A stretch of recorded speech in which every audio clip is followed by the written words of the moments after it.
Thanks for joining us for this special preview. And now, our feature presentation.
don't know who you are, but something's changed. I don't know how you feel. I'm feeling strange. Blue eyes as cold as ice cut through me like a knife. Old memories linger here inside your tears. Inside your tears. Inside your tears. Inside your tears. Inside.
inside our fear, inside our fear, inside our fear, inside our fear, inside.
Scattered pictures falling down, carousel dreams turn around with you. With you,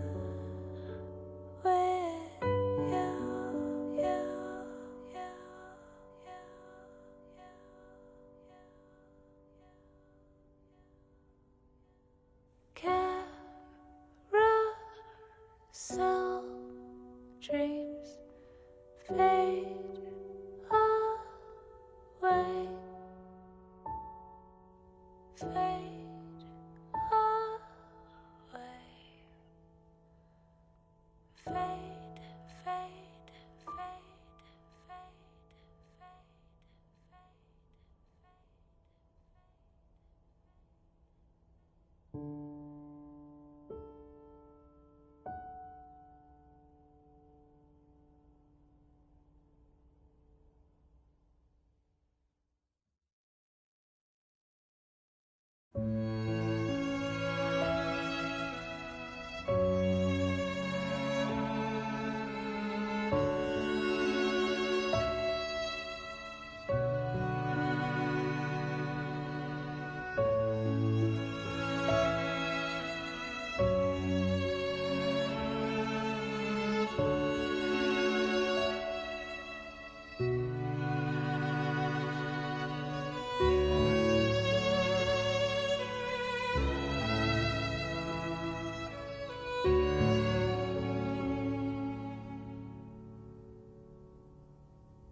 Since I found you, I could feel you were the one.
and Deke?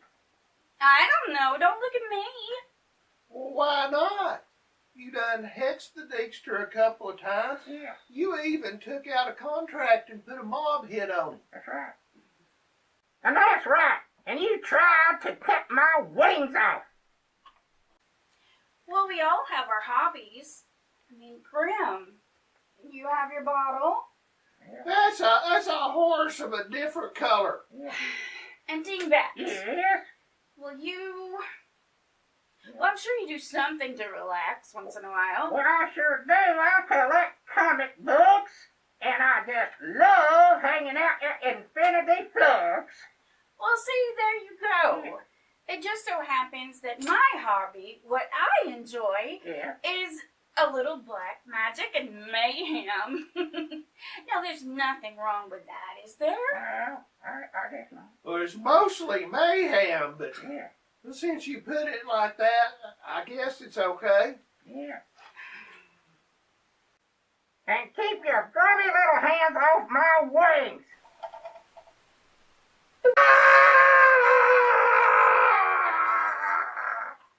It still doesn't get us any closer to what happened to Morty and Deke. Morty and Deke. Maybe they're at the carnival. The carnival? Well, I don't start till their cornbread festival. No, Dingbat, not that carnival. The one up at Powell's Crossroads. You mean the old abandoned carnival up at Powell's Crossroads? Yes, exactly. I mean, it is pretty similar to what happens in our creepy little flick tonight, isn't it? Oh, Lord, TJ, roll that creepy footage. Yeah. Hey, Joe, drag your foot, boy. Look what we got here. Hey, you want to drag, huh? Come on. See that telephone pole? We'll take you to it, yeah. Yeah, we can take you. We got a pretty high thing. Well, I can talk about you take it, yeah. Yeah, come on. You want to try? Sure. Okay. Rev it up. Come on, man. Get ready.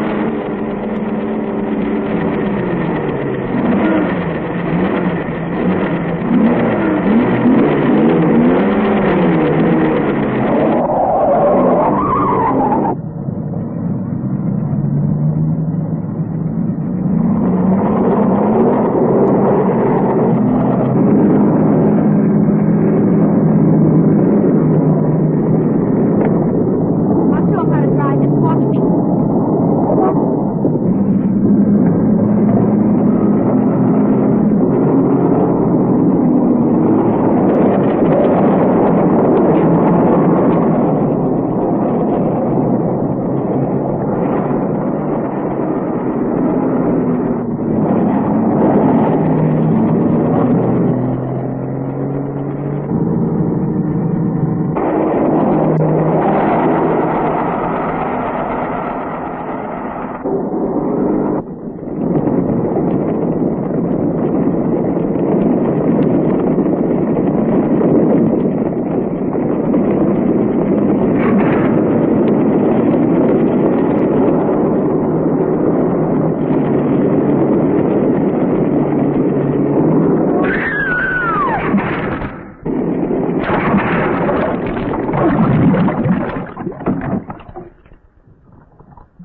sir. As high as this river is right now, and with all the mud and sand it's carrying, they may never find that car.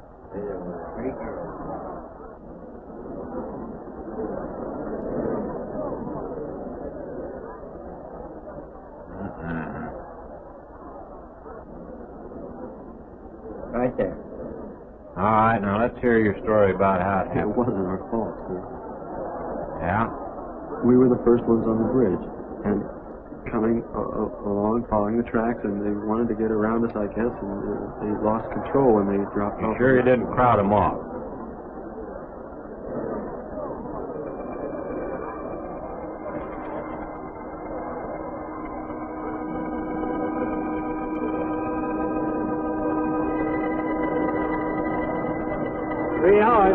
Yeah, not sure I want to find that car now. Just standing with that current, we may never find it. Yeah, all I guess we can do is keep trying.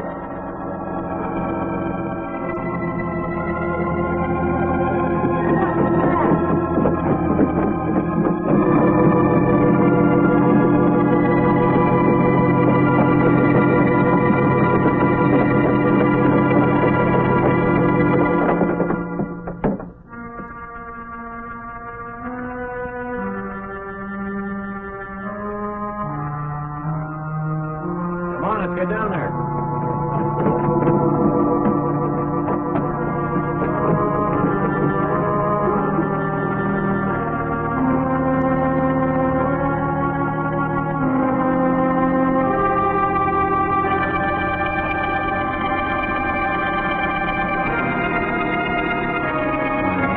Mary Henry. Are you all right? How'd you get out? Here, put this on. We better get you back to town. What about the other girl? I don't remember.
Is this like the one I'll be playing in Utah? It's quite similar.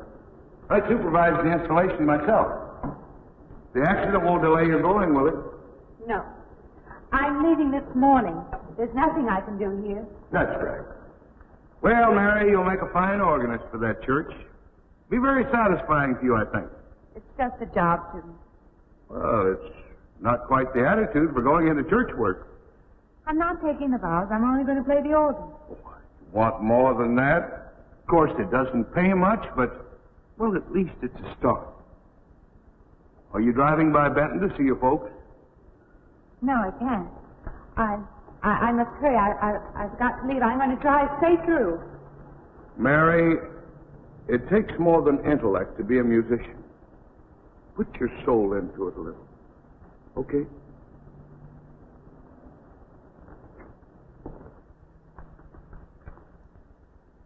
Good luck, Mary. Stop by and see us the next time you're in. Thank you. But I'm never coming back.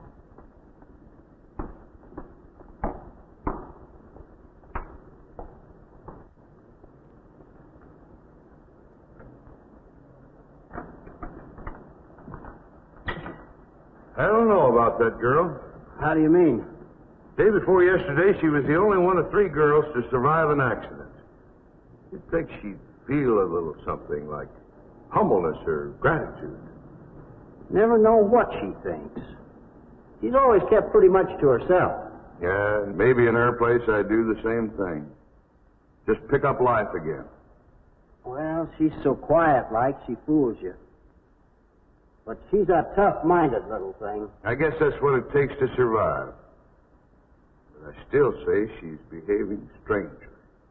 Well, if she's got a problem, it'll go right along with her. Yep.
help you?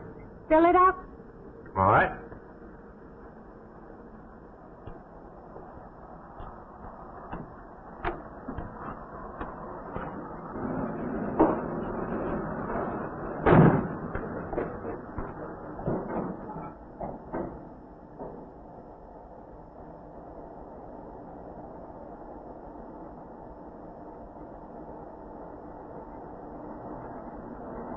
Anything else, lady?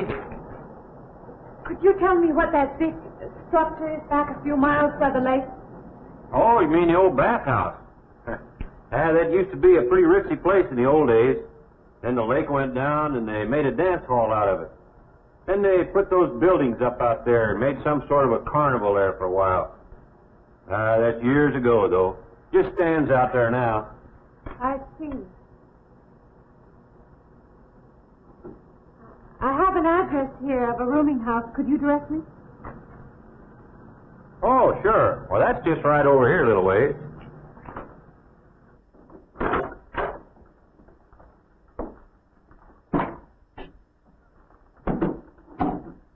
Been saving it for you since I got your letter. Could have rented it yesterday if I'd wanted. Oh, it's fine. It's just about what I expected. I knew you'd like it. There ain't no regular rooming house, you know. I only got you, Mr. Linden, across the hall.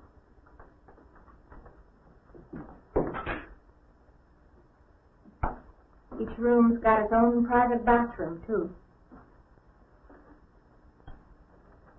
You can take all the baths you want. I'm not one to fuss about things like that. Thank you. I think I'll be quite comfortable. Well, hope you'll stay a while. I'm downstairs in the back part of the house, so if there's anything else you need, guess I'll have to wait till morning. All right. Good night, Mrs. Talbot.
And this, Miss Henry, is our pride and joy.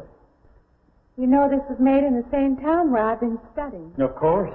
That's where we heard about you. Oh, by the way, you have found a place to stay. Yes, I have a room. Good. Well, we hope you're going to like it here.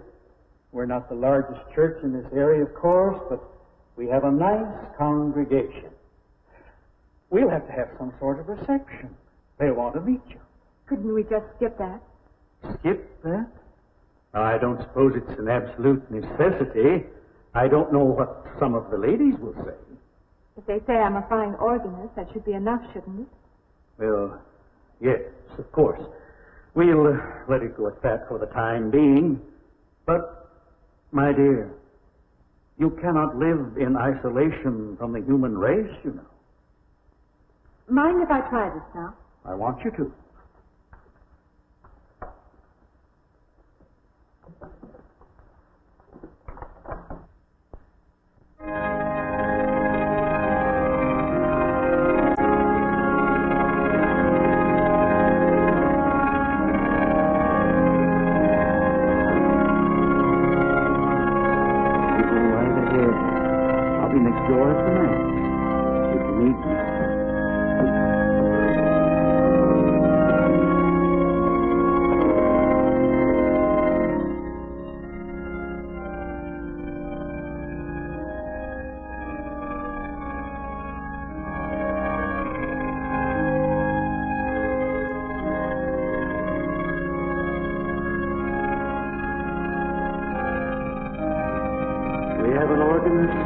incredible, stirring tone.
What do you see? Oh, nothing. Nothing at all. I practiced all afternoon and got me in a mood. You need some fresh air. I've got to make a call out past the lake. Would you like to come along for the ride? You know that old pavilion out there? Mm-hmm. Will we pass it? Go right by it. Stop and look at it if you like. I would, with you along. Good.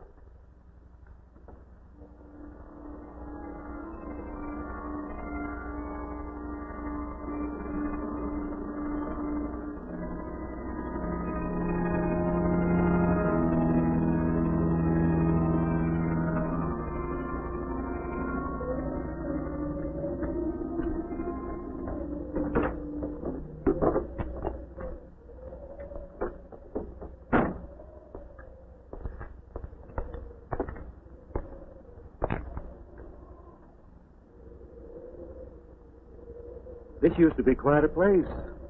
It's been deserted for a long time now. Will you take me in? My goodness, no. It isn't safe out there anymore. That's why they put up this barrier. It'd be very easy to step around it. What attraction could there be for you out there? I'm not sure. I'm a reasonable person. I don't know.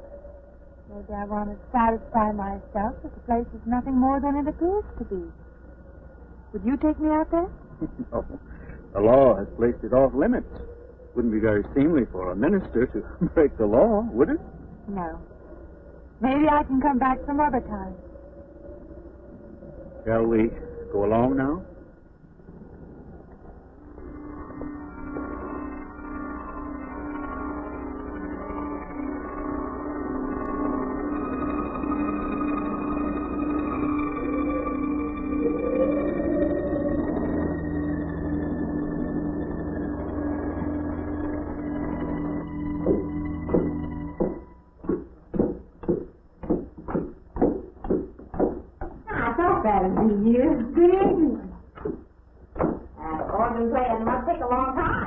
Almost the whole day. I went for a long drive in the country with my new boss, an elderly minister. Oh, that must have been a kick in the head. I learned that from my other boarder, Mr. Linden. You get your supper? Oh, I forgot. Well, this ain't no boarding house, but I got some coffee and sandwich makings left. I could bring you some up after a while. Good. I'll be taking one of those baths you're so generous with. Well, take as many as you want. I ain't one to make a fuss about a thing like that.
When you asked me, I'm John Linden. I'm your neighbor right across the hall. Nice to meet you. Would you excuse me? Hey, I was wondering if you're not doing... Stand right there.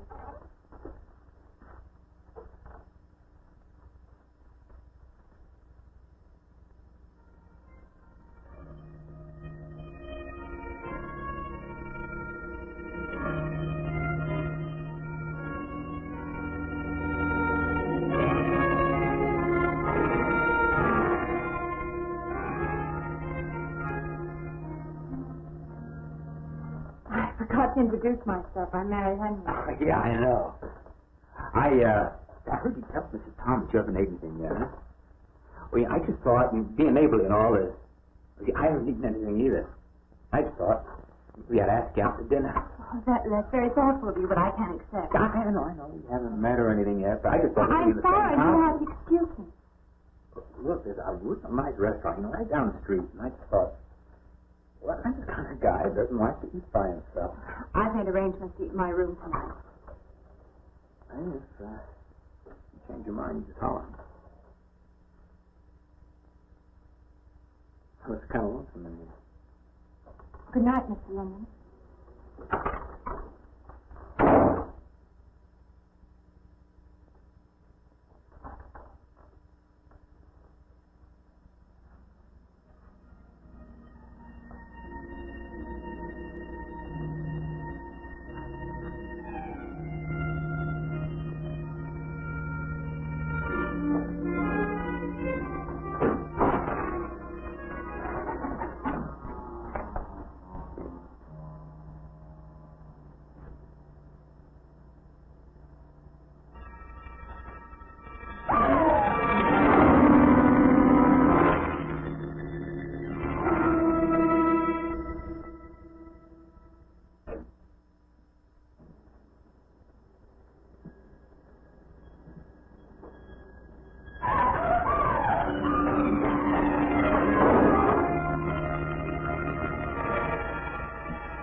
Miss Henry?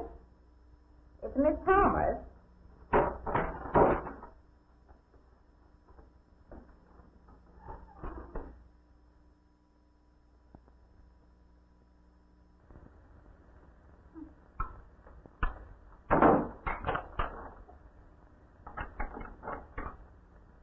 Who's the man in the hall?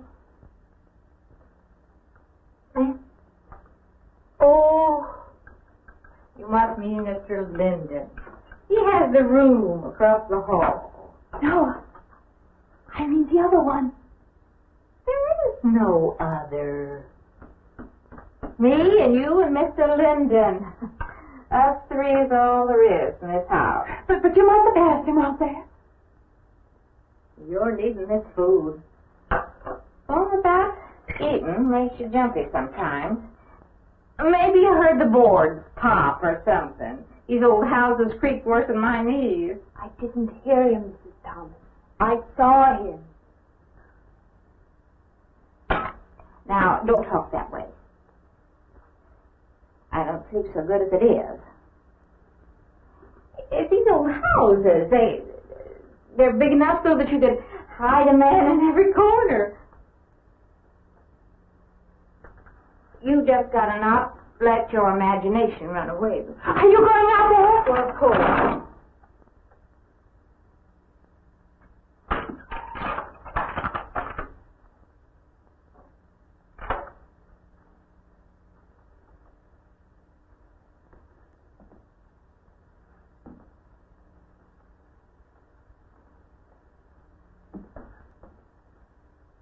There's nobody there.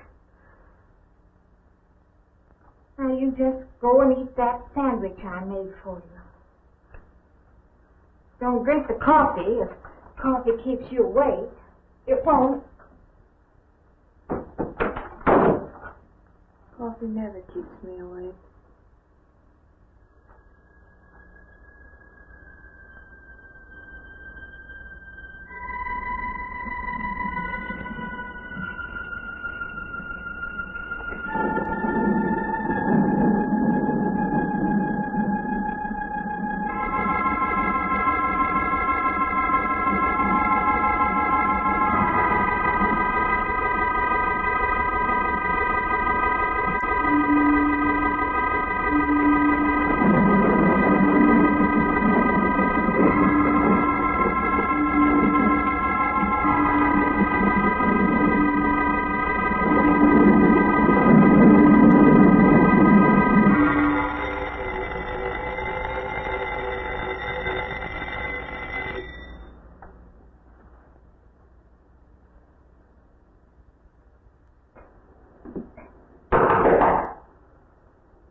Well, good morning.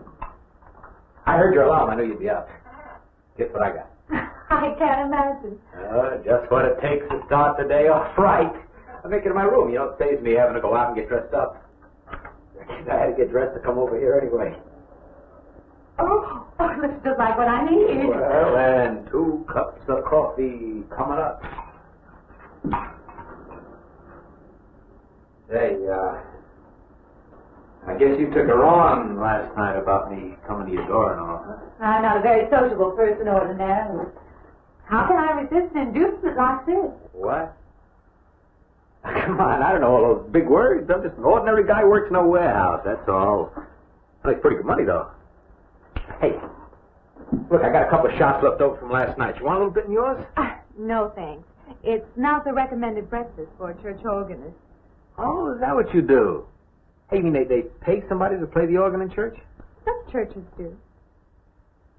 Hey, I hope you don't mind about this. I just didn't know you were a church woman. To me, a church is just a place of business. Well, that's a funny way to look at it. Why? People seem shocked because I took a job in a church, and I regard it simply as a job. I'm a professional organist, and I play for pay, that's all. Thinking like that, don't that give you a nightmare? Strange you should say that. As a matter of fact, not for that reason, mind you, but I had the strangest feeling last night. Yeah. I had kind of a lost night myself. Funny. The world is so different in the daylight. But in the dark, your fantasies get so out of hand. But in the daylight, everything falls back into place again. Let's have no more nights. Or let's make them more interesting. Say, how'd you get to be a church organist? I studied it in college. I could have gone to college. Yeah, I used to play pretty good football, but they wanted me to take a lot of classes and things, you know? Well, they're that way. Well, I'm just as smart as the next guy. Yeah, but I just didn't dig what they were teaching in school, you know? And the thing I hated most was principal products. Principal product? Yeah, you know, like the principal product of Brazil, coffee, beans, and snake oil, you know, like that. When I was at school, I couldn't care less. Now, you know what I cared about was girls. Didn't they offer a course in that? If I would have done that, I would have graduated. What's the matter? Can you still taste the coffee? Come on, what do you think, I'm an alcoholic? Look, I just like to start the day off in a good mood, that's all. You must be hilarious by noon. Look, I'm just the kind of a guy employers want. You know, the happy worker. Come on. Now, make your morning happy. This morning, you're exactly what I needed. You're going to need me in the evening, too. You just don't know it yet. I'll rinse off these cups. No. Just spoils the flavor for tomorrow. Well, thank you for the coffee. It was unsanitary, but delicious. Well, should have put some of the germ killer inside. Well, I hate to leave so early. I think you can get through the door. You know, you got the wrong impression of me. Well, I noticed that you had so many things to carry. Oh. Like I said, I got to leave. Well, it's been a pleasure, Mr. Linden, but I'm sure you have to get to work. Well, don't you? No, I have the whole day free for shopping.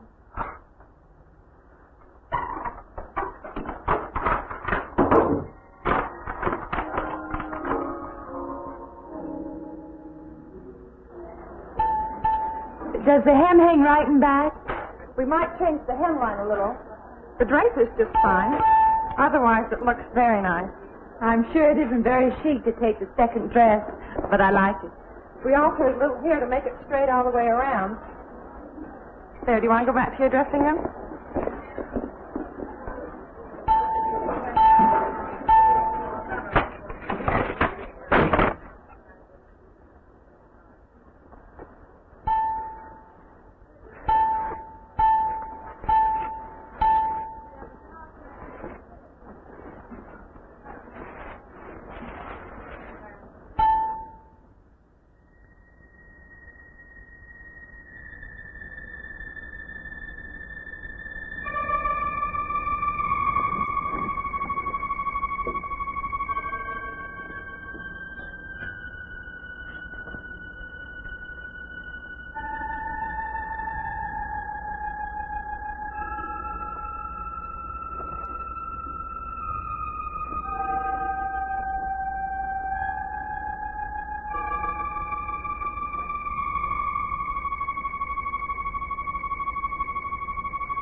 fine. I believe I'll have you deliver the dress if you don't mind. I did say I'd take it.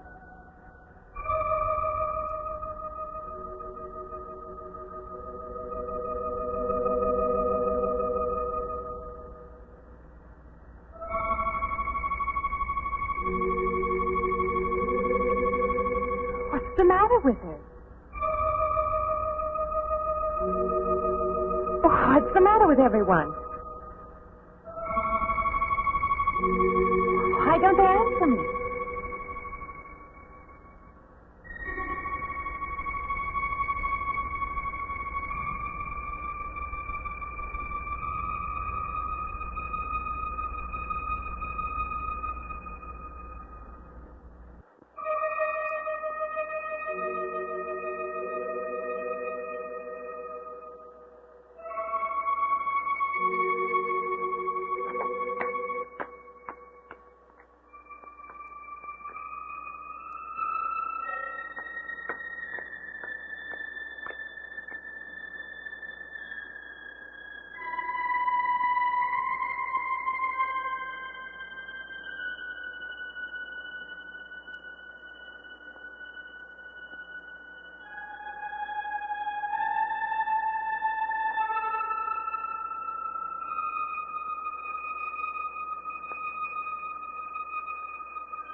What is it?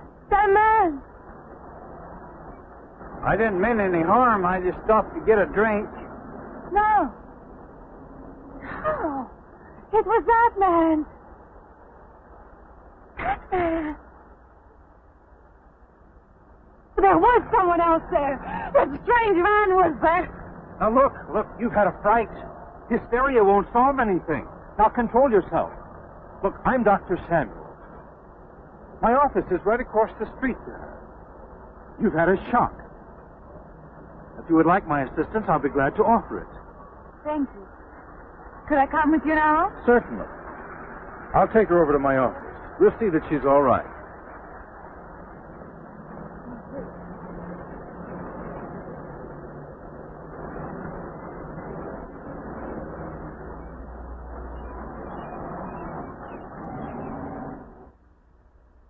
It was more than just not being able to hear anything or make contact with anyone. It was as though for a time I didn't exist. As though I had no place in the world. No part of the life around me. And then you saw this man. Yes. You'll excuse my back, but I wanted to get some of that written down. I must have been talking for an hour. Anything else? Anything you haven't told me? That's all there is. That's the whole story. He's been following me. That's all there is to it. It isn't that simple, though, is it? What do you mean? He could hardly have been in the park this afternoon, or one of us men would have seen him. And that night in the hallway, you said yourself the landlady came up a minute later, and she didn't see him, did she? What are you driving at? It's been less than a week since you were in a car that crashed into the river. How you got out of that, no one seems to know. But that experience must have been a serious emotional shock. You think I imagined all of it, don't you? You think I'm insane? I didn't say that. I don't mean that. I'm a competent person. If anything, I'm a realist. I'm not given to imagining anything. Hogwash. All of us imagine things. Have you never heard two men talking behind your back and imagined they were talking about you? Have you never imagined you saw someone you knew and walked up to them and found they were a perfect stranger? I don't see what this has to do with it. The point is this. Our imaginations play tricks on us. They often misinterpret what we see and hear. Do you agree? I suppose so. If that can happen in ordinary times, go a step further. Look what can happen in a high fever or following a serious emotional shock. It doesn't seem possible that I could have imagined all of it. Does this man, this figure, resemble anyone you've ever known? An acquaintance? Or your father? No. You have a boyfriend here or back home? No, I have no desire for one. Never? No. I'm surprised to find myself saying that. But it's true. I have no desire for the close company of other people. Have you always felt this way? I don't know. Don't you want to join in the things that other people do? Share the experiences of other people? I don't think capable of being very close to people. I do feel that perhaps I am trying to reach out for those other things. Do you feel guilty wanting them? I don't understand you. I'm not a psychiatrist, and perhaps I'm being clumsy at all this. But I am suggesting that perhaps this figure represents a guilt feeling. Oh, that's ridiculous. Maybe. Frankly, I don't know. Well, I know one thing. My imagination is playing tricks on me. I'm going to put a stop to it. You're a very strong-willed person, aren't you? I survived, if that's what you mean. That old pavilion out by the lake. Somehow you associate it with all this, don't you? I could go out there. I could put an end to that, too. I could go out Now, there. don't be hasty. If it is all my imagination, I could put a stop to it. Maybe, but at least someone should be with you. Now, I can't As you possibly say, get away Doctor, now. I'm a person of strong will. And the time to go out there is now. And if I have to, I can go alone. Carnival of Souls was produced and directed by Herc Harvey in 1962. And boy, was it a labor of love. It sure was. Harvey was at Centuron Films, and he made industrial and educational movies. And he took 3 weeks off and 17 grand to film this turkey and Lawrence in Salt Lake. And it starred Candace Hilligoss as Mary Henry, and Herc himself played the main ghoul, of course. All in all, it's one of the best independent horror films ever made. It sure is. It's an atmospheric ghost story with a plot twist that will chill you to the bone. Plot twist? Plot twist? Oh, what happened, Lavinia? Oh, dingbat, you're just going to have to watch to the end like the rest of us. Roll that groovy footage, TJ. Yeah.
Say, I don't want to get turned down again.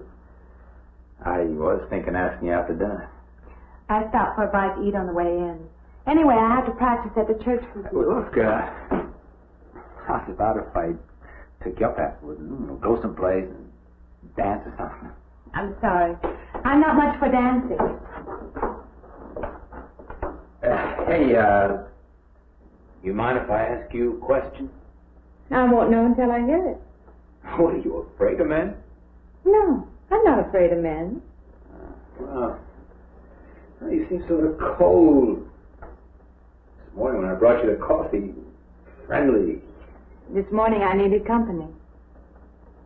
Well, maybe you'll need company tonight. Better than walking home alone. Yes, it is. I should be finished around 9. Will that be all right? That's okay by me. Say, I'll see you in church.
Profane! Sacrilege! What are you playing in this church? Have you no respect? Do you feel no reverence? And I feel sorry for you and your lack of soul. This organ, the music of this church, these things have meaning and significance to us. I assume they did to you. But without this awareness, I'm afraid you cannot be our organist. In conscience, I must ask you to resign.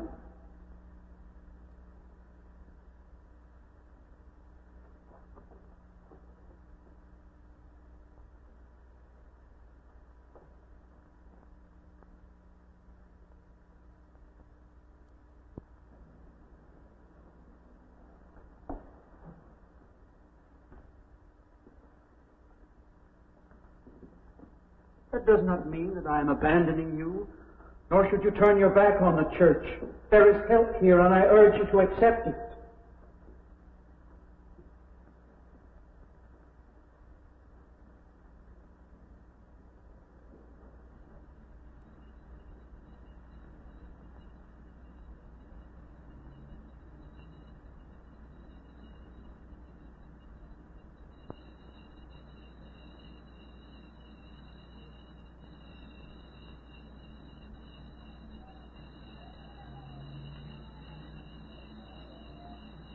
Well, hi there. I've been waiting an awful long time for you. My car's just over there. I know just the right place to go.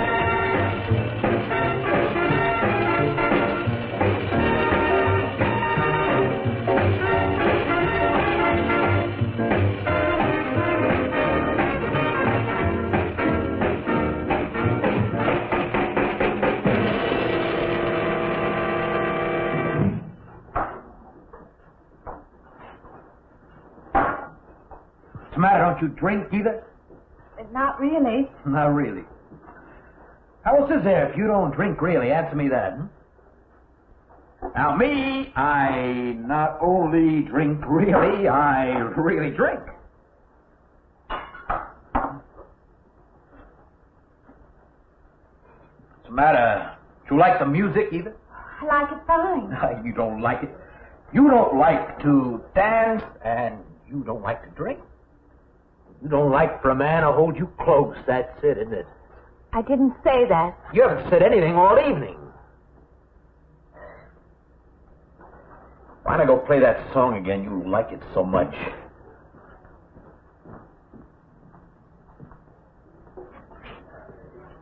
Hey, Johnny, who's the doll? Nobody you know, chicken. Oh, come on now. You've been holding out on me. That's not the kind of pig you usually drag around. You quit licking your chops. She's out of your class. You want to bet? Lay off, huh? I got something on the stove there, man. Well, listen, I'll help you put it over. I don't want her to think I even know creeps like you. Good luck. Meet someone you know? Yeah. He's a college fella. He told me about this girl wanting to meet me. Wanted me to meet her. What'd you tell him? I said, how could I? You're my date, you know.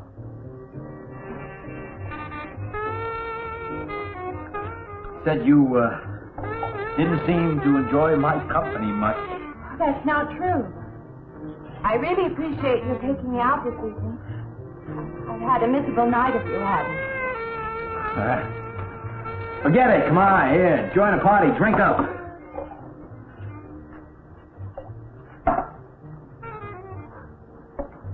I paid good money for that stuff. It ain't poison. I'm sorry if I annoy you. You know, I don't get you. First you stand me off. Well, that's okay. That's class. Figure you got something, you're just holding back. Now, everything I say is okay. You're a mouse. Yesterday I didn't care. Tonight I want to be with you. Me or just with anybody? With you.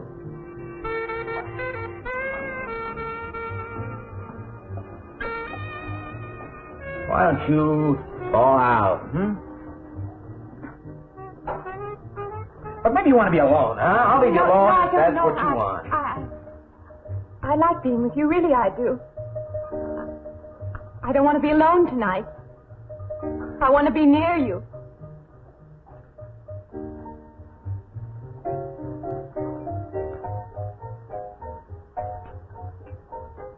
You mean that?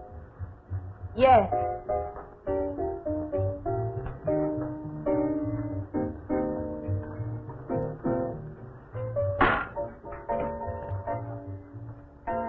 you and me get out of here, huh? You know, my room's only a couple of feet from yours. Ain't likely to get very far from me, are you?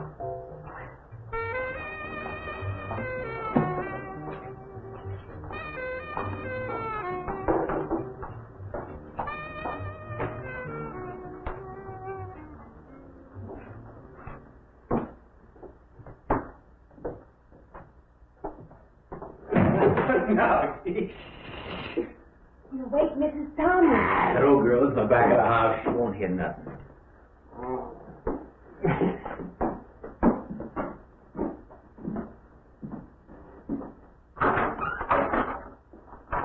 Honey,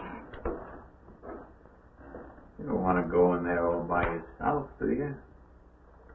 It's dark and it's lonely in there. You don't have to be alone tonight. Just let me come in a while. Let me stay with you, huh? You don't want to be alone, do you? No.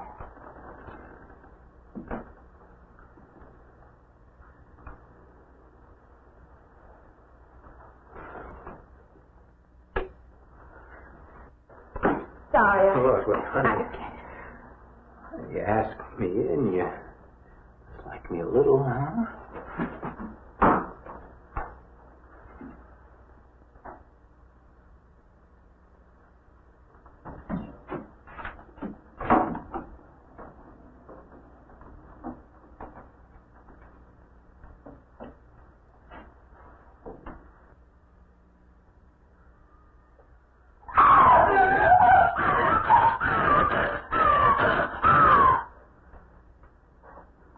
Hey, what's the matter with you?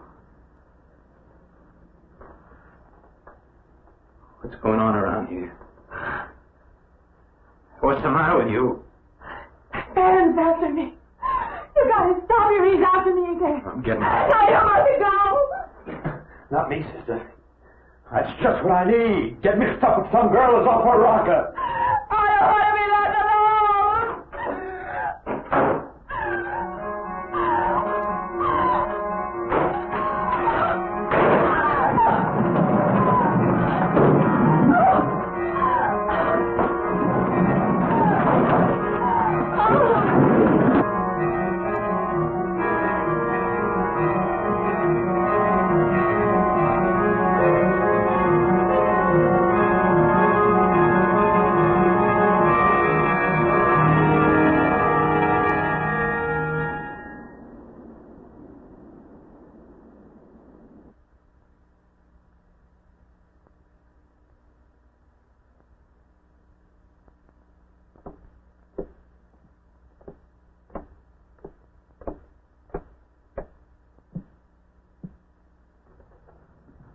What'd you find out, Doctor? Not very much, I'm afraid. I'm sure glad you just happened around. I was going to call somebody, but I was afraid I'd have to pay the bill. I came on purpose. I've been thinking about her ever since she left my office yesterday. What's she been up to? Only the devil knows that. I heard her moving things all around that room all night. Never heard such goings on. And she wouldn't let me in her room this morning. She's a strange one. She absolutely refuses my help. I can't say that I blame her. There's something about her that completely baffles me. I've urged her to call upon me if she feels she needs help, and I hope she will.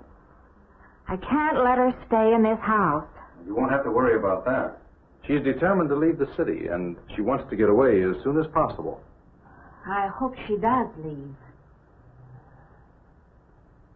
I hope she can.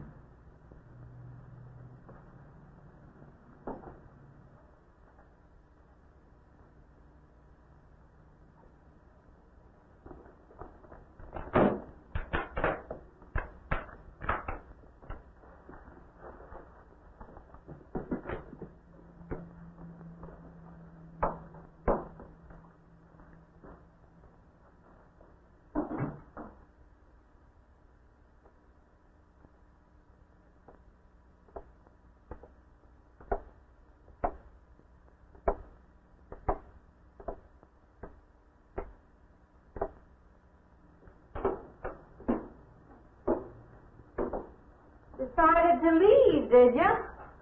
Where you going?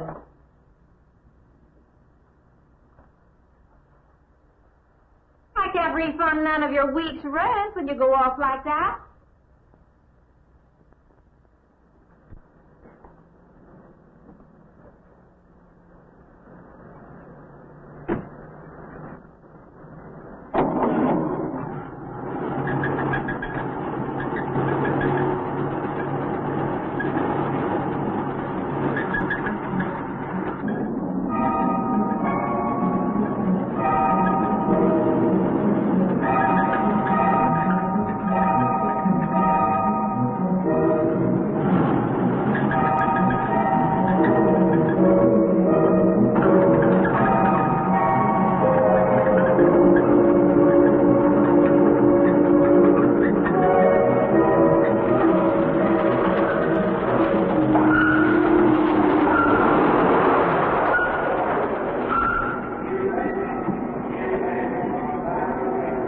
Transmission. Can you pull it up on the rack?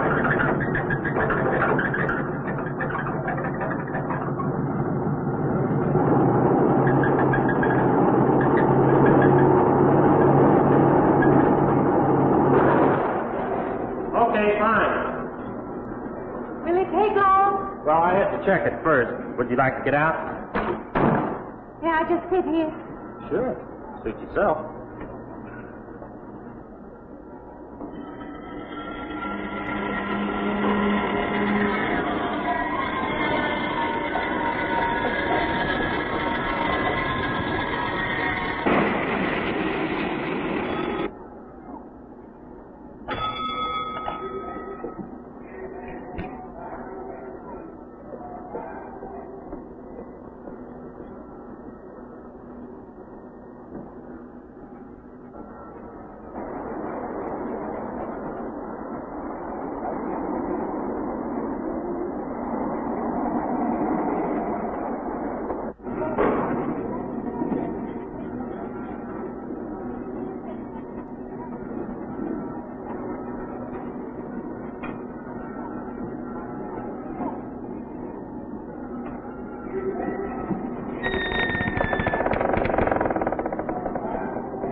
When is the next eastbound bus?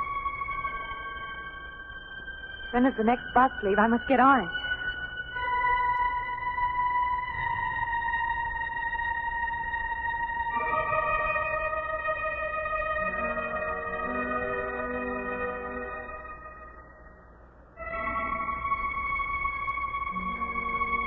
I want to get out of here. I want to get away from here.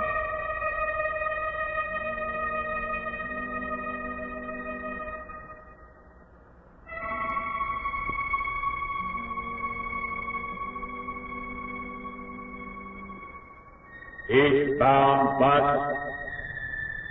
Now loading. Gate 9.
Let me in. You've got to let me in. I've got to get on that train. I've got to get away from here. Please. Please.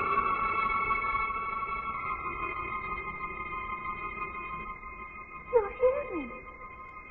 You can hear me.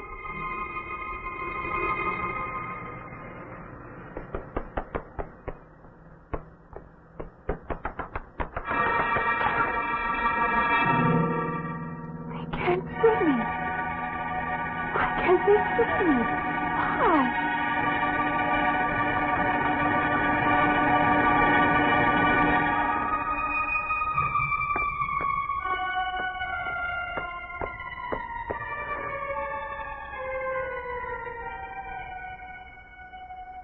Why can't I hear anything?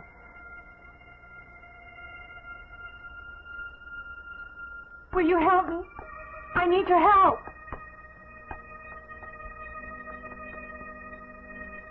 Just a moment, please.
I don't belong in the world. That's what it is. Something separates me from other people.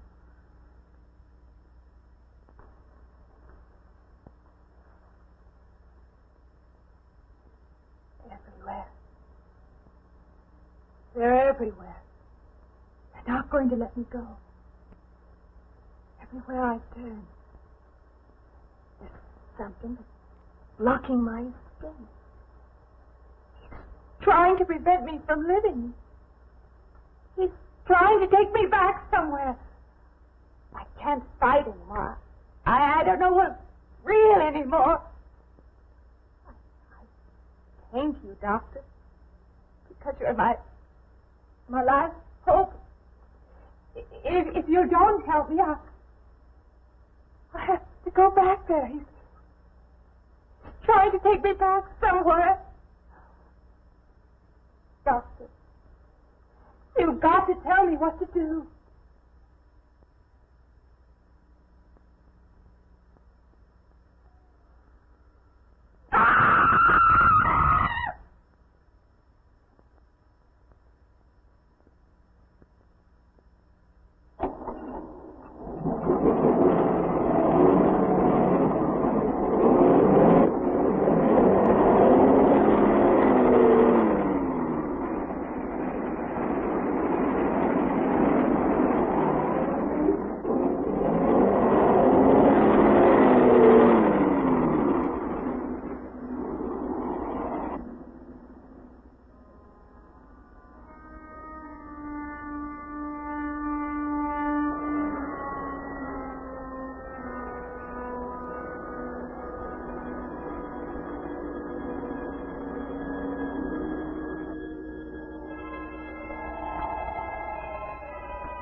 it's still over there. And then the footprints leading up to here.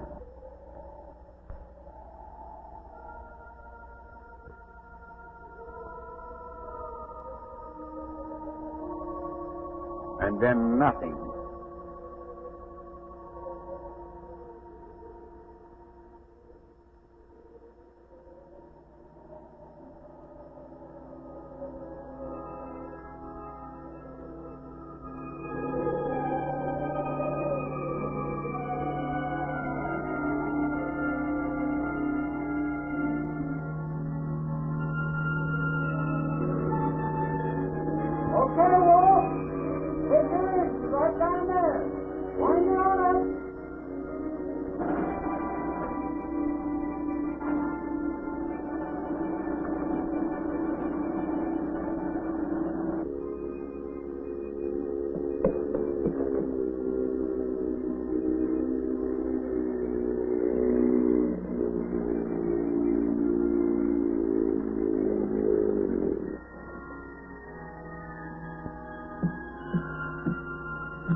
Graham, I hope Morty don't take Deke to a carnival like that. I do too, Dingbat. You know old Deke is allergic to ants. That ain't gonna end too well. I would love to see that dirty, greasy biker running for his life in an abandoned carnival. What? I told you that mayhem is one of my favorite hobbies. I can't help it. Well, we sure do hope that you enjoyed tonight's movie. And if you will, you could give us a little coffee money on Ko-fi. And if you got A1B negative, how about some of that too? Folks, don't forget to stream us next Thursday night, 8 p.m. Eastern Time, on TinglerTelevision.com on Roku. Yeah. Hey, if Deke don't come back from the carnival, can I have his hog? I don't know about that, Dingbat. I mean, how would it look? A bat on a hog. Oh.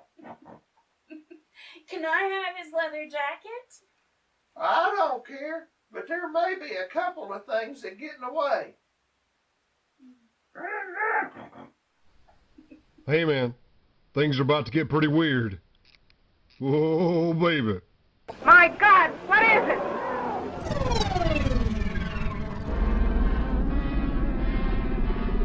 Don't change the channel. Tennessee Macabre is in control of your television. Tennessee Macabre.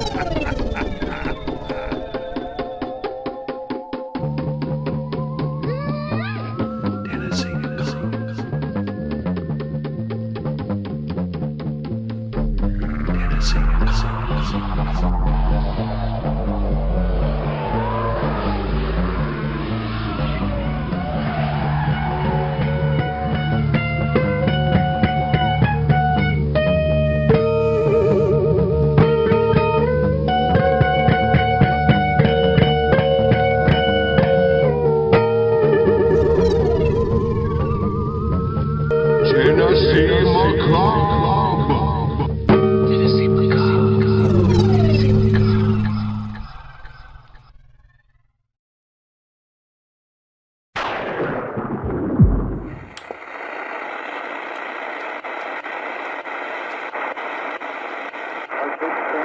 This old-time radio program was originally aired live, long before the advent of high fidelity. As a result, you may detect an occasional surface noise or volume drop due to transmission problems so common to old radio. We hope, however, that any variance in audio quality will not take away from your pleasure in listening to this, one of the all-time favorite shows.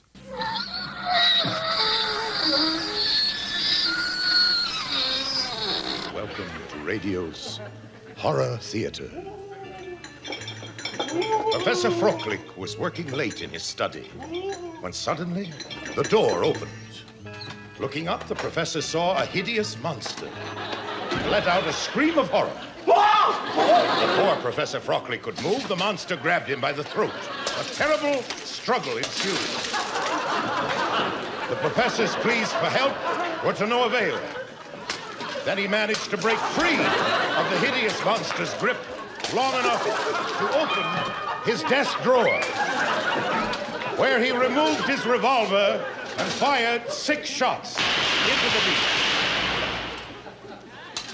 But the professor's bullets seemed to have no effect on the indestructible monstrosity, as it carried the helpless scientist off to that strange place that only monsters know. And so the door closes on another episode of Horror Theater. Nice work, Harry. We welcome to radio once more Jan Kidd. Jan's father is the late Richard Thorne, longtime radio announcer on WGN Radio in Chicago and creator of the classic old-time radio series, The Hall of Fantasy. It's my pleasure to be here. I am really looking forward to this. Did your father ever say what aspects of his career he enjoyed the most? He did. When my dad broke into radio, it was close to the end of the golden age of radio. But he absolutely loved his work in radio, and that was truly his first love. And he did it so well. Absolutely, I think so. Your father, who was a Chicago native, spent a couple of years working at a radio station in Salt Lake City, Utah. And it was here where he created the Hall of Fantasy, although these earlier episodes of the Hall of Fantasy were more traditional mysteries. He then returned to Chicago, where he worked at WGN.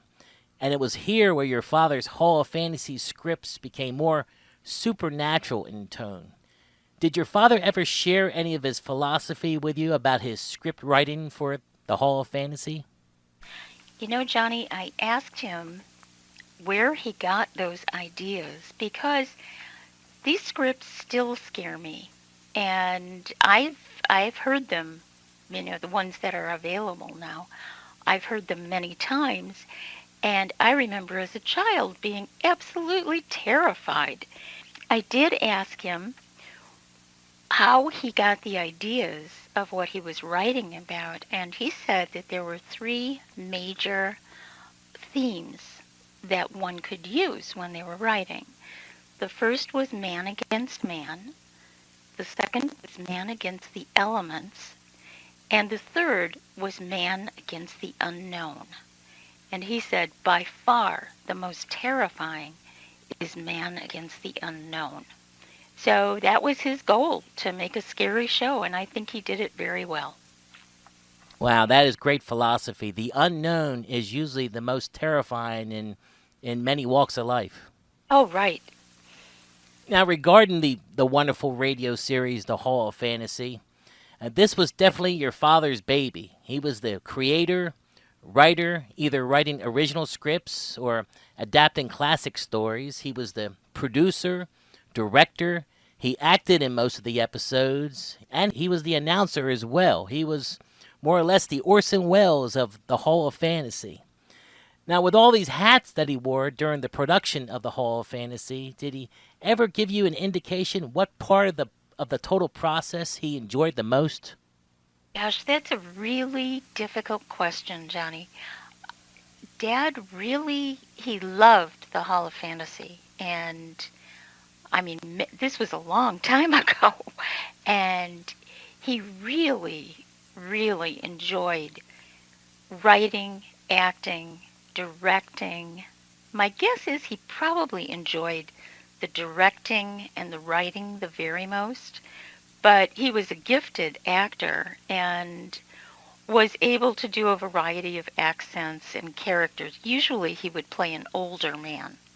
When he was writing these scripts, he was in his 20s. So he comes across as an older person because of that deep voice, but he really was quite young at the time. Wow, he really was like Orson Welles. Orson Welles was also in his 20s when he was working on a Mercury Theater, and 25 when he directed Citizen Kane. Uh-huh. That's fantastic. And we mentioned that your father was the announcer of the Hall of Fantasy, making use of his tremendous deep voice while introducing each episode. So here we have Richard Thorne introducing the Hall of Fantasy. And now, the Hall of Fantasy. Welcome to the Hall of Fantasy. Welcome to the series of radio dramas dedicated to the supernatural, the unusual, and the unknown. Come with me, my friends. We shall descend to the world of the unknown and forbidden, down to the depths where the veil of time is lifted, and the supernatural reigns as king. Come with me and listen to the tale of... Now, this is, in my opinion, one of the best radio openings ever. Jan, what goes through your mind when you hear this incredible opening? Oh my, Johnny, I tell you, I'm just sitting here smiling. Dad passed away in 2007, and it is such a thrill for me to hear him. And I do occasionally, his voice will pop up on various training films or other things where I don't expect it. But I absolutely love that intro to the Hall of Fantasy because that's my dad. You know, as kids, my siblings and I would sit around and we just laugh and imitate Dad. You know, come with me, my friends. And it was just a fantastic experience. So it creates sort of an expectation, and I know I'm going to be scared. Definitely. Now, he definitely had a gift with that deep, booming voice for radio, but around the house, was his voice, his regular voice, a lot different? How would you say the difference between his radio voice and his just around the house voice? He sounded just the same. Oh, wow. I was not expecting that. Oh, no, that is not his radio voice. That is just Dad's voice. As young children, my family lived across the street from a park in Chicago, and the street was a very busy street. There was an underground passage to get through. And when my mom would take us over to the park, we would all stamp our feet as we went through and be, come with me, my friends. And we would just imitate Dad as we went over to the park to have fun. Well, this is the beautiful thing about old-time radio, that each individual listener conjures up their own unique visual images in their mind. Absolutely, and I think that's one of the things that makes Hall of Fantasy a scary show, because I think in your imagination you can achieve way more frightening things than you can achieve, say, just by television. I know at one point there was interest in putting Hall of Fantasy on television. Television was just in its infancy in that early 50s era. But the cost to put it on television, to create the images that were just being created by words and sounds, was tremendously prohibitive. So I think your imagination is a huge part of the radio experience. I agree, and the early 1950s television, they had limited sets, limited technology, and as you said, your mind, there are no boundaries. And I'm sure that had the Hall of Fantasy moved the television, most people would be saying, well, it was good, but not as good as the radio show. Exactly. In fact, when Suspense moved the television, people say the same thing about that. Lights Out moved the television. It's the same story. The Hall of Fantasy, which originally was a local show, was picked up nationally and was broadcasted on the Mutual Broadcasting System beginning in 1952. From what you recall from past conversations with your father, how did you feel once he found out that his creation, the Hall of Fantasy, became a national radio program? That was really a thrilling time for him. Of course, I was quite young at the time. I think I was probably 4. But I did speak with him about that in later years, and he said that was just a fabulous development for them.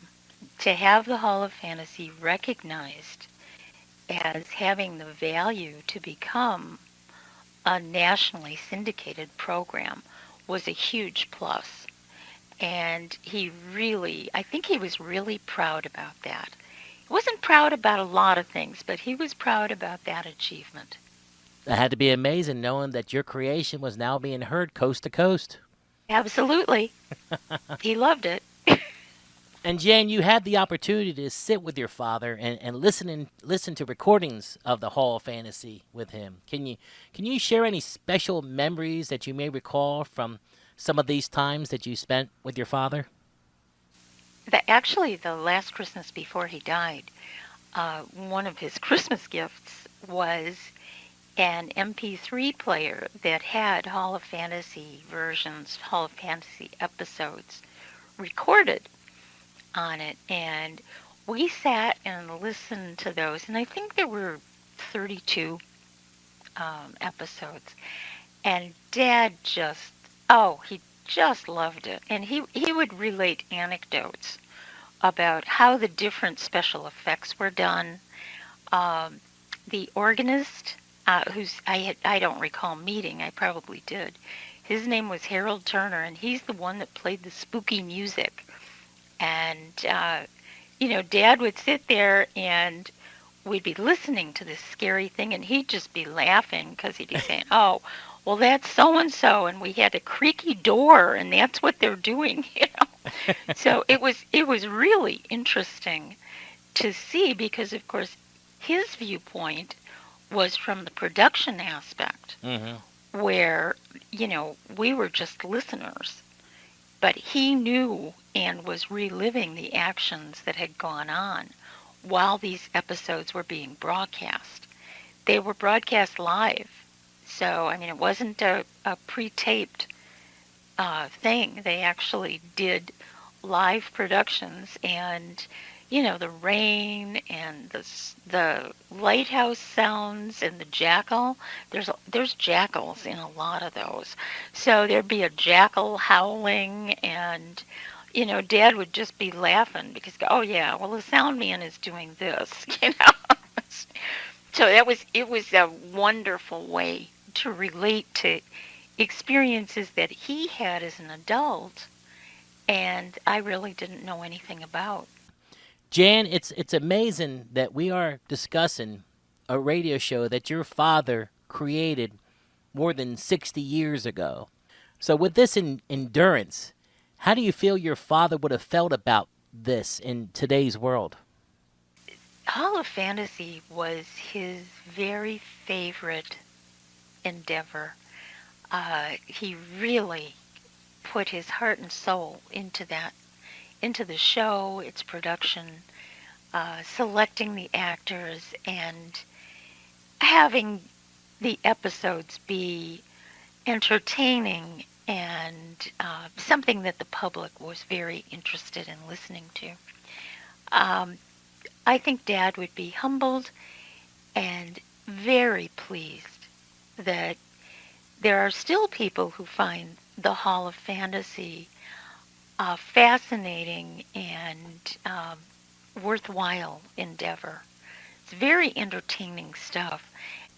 There are still episodes I do not like to listen to, and he did a really good job of creating a very mystical experience. So I think he would be very, very happy. He'd be very pleased.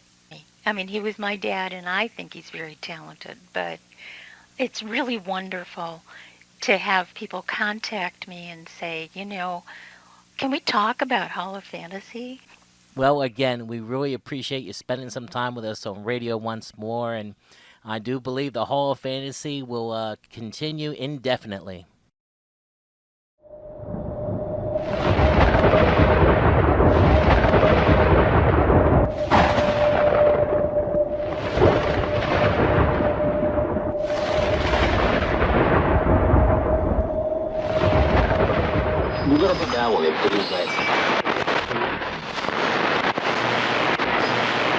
Catherine blocks the... And now,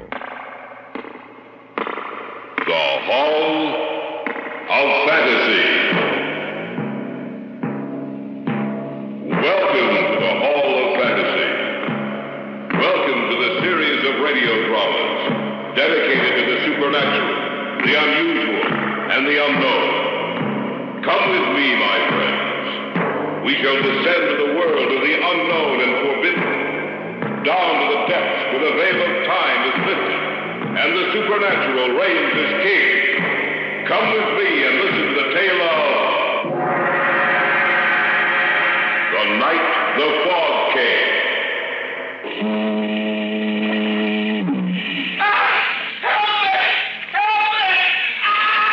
It came from our right. We'd better take a look. Come on. We're getting close to the lake. Only this fog. Wait a minute. There. Right there. Let's take a look. I hope he's all right. Roll him over. All right. He's dead. I know. Do you realize how he died? What do you mean? Look at him closer, Hal. His clothes aren't wet. Even his hair isn't wet. But look at the water trickling from his mouth. This man died less than a minute ago on dry land, 200 yards from the lake. And he died by drowning.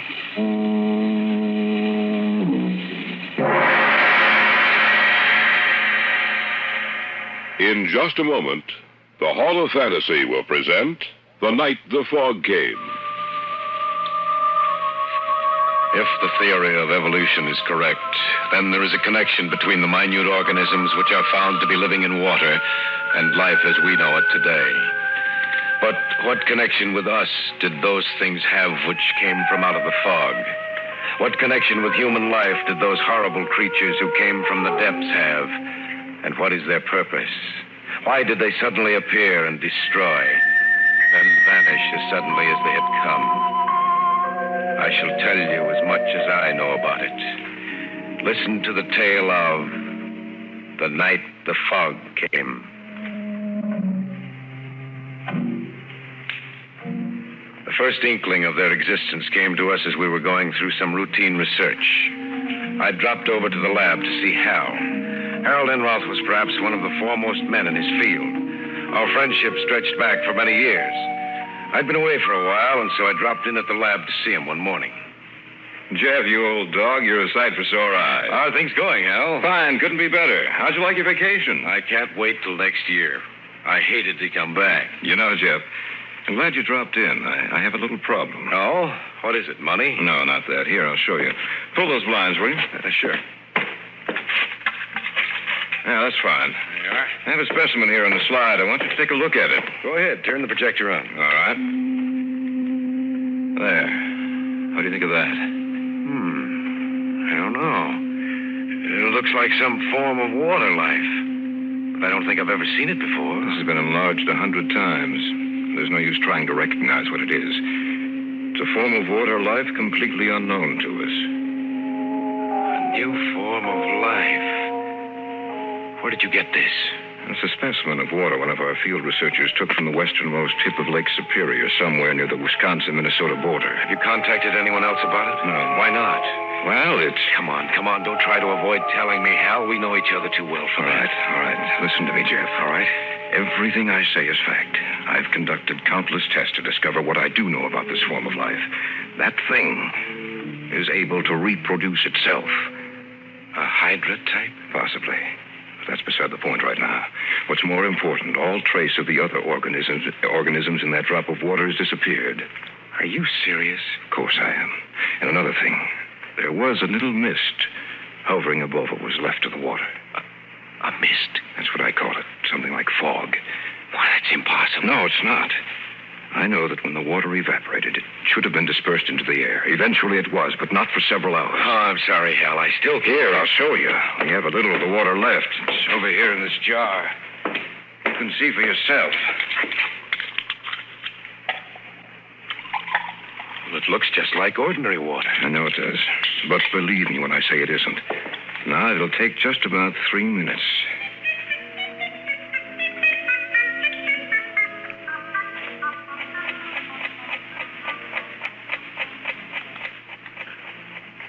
Do you see what's happening? I can't believe my eyes. See that little cloud of misty vapor beginning to form like fog? Yes. But what causes it? I wish I knew. Our field men say the conditions up there are getting to be unbearable. The whole area for 100 square miles is almost covered completely by this fog. What are you going to do? Well, I'm going up there myself. And Jeff, if I send for you, will you join me? Of course. I may need you. I may need everyone I can get. It's begun to prey on my mind, Jeff. Somehow I think there's something in back of this. Something the likes of which the world has never seen. Something evil.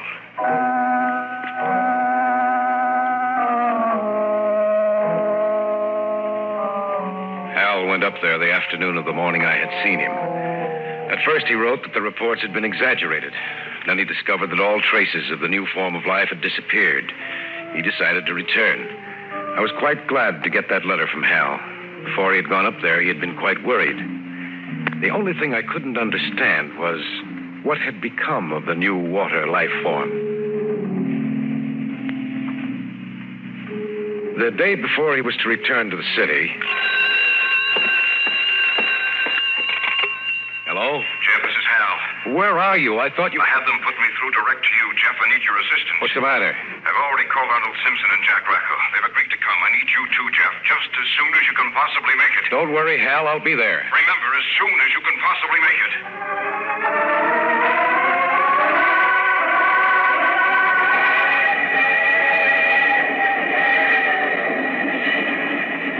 I knew Arnold Simpson, and he and I went up together. The train left Chicago and headed north, and then slightly west over Illinois and Wisconsin.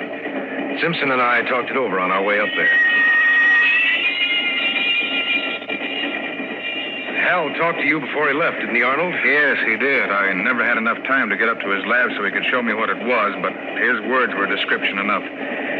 Frankly, I'm worried. In what way? Jeff, why should a new form of water life suddenly appear? Why should it destroy everything with which it comes into contact? And why should the mist or the fog appear to be so dense and heavy? I don't know. That's just the trouble. We don't know. Where has this form of life been, or did it just develop? What's its reason for being here? Perhaps we'll find the answers to those questions when we get there, Arnold. Perhaps. But I'm convinced of this much, Jeff.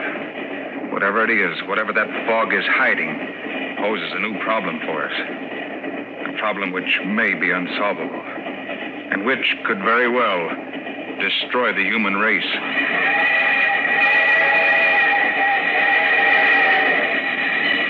Simpson seemed disinclined to talk, and so we spent the remainder of the trip in silence, both of us lost in our thoughts. We arrived at the town and then hired a car to take us to the little village, where we would find Hal Enrum. The closer we came to our final destination, the darker the sky became, and the air was heavy with a mist which was both damp and clammy. It was an old rickety car, and the roads were little better than the ground on either side of it. The car stopped a few hundred feet from our destination. You gotta walk the rest of the way. You said you'd drive us all the way. Look, mister, I come farther than I was going to in the first place. I ain't in no mood to go into the woods up there. If you're gonna go, then you walk in. Jeff, can't you do something? I don't think so. Here's your pay. Thanks. Let's go, Arnold. It could be worse, Arnold. I suppose so. You seem genuinely afraid. Aren't you? A little. Hey, we must be pretty close to the lake. I've never seen the fog this thick. It's unnatural.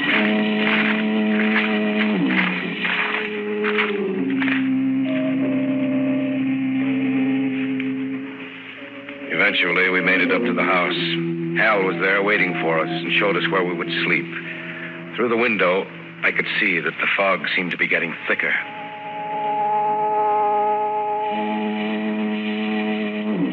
That's an eerie, lonely sound. You get used to it after you've been here for a while. Al, you wrote me that this fog, the new form of life, had disappeared. It had. But 2 days ago, it suddenly reappeared. And with it, the fog returned. Then there must be a connection between the two. Yes, but what? I haven't any idea. Look, I have to go down to the village for some food. We don't have enough here to feed 4 of us. Will you come with me, Jeff? Certainly. I'll be right back, Arnold. It's only about a mile away near the lake. Go ahead. That trip made me tired. I think I'll take a nap.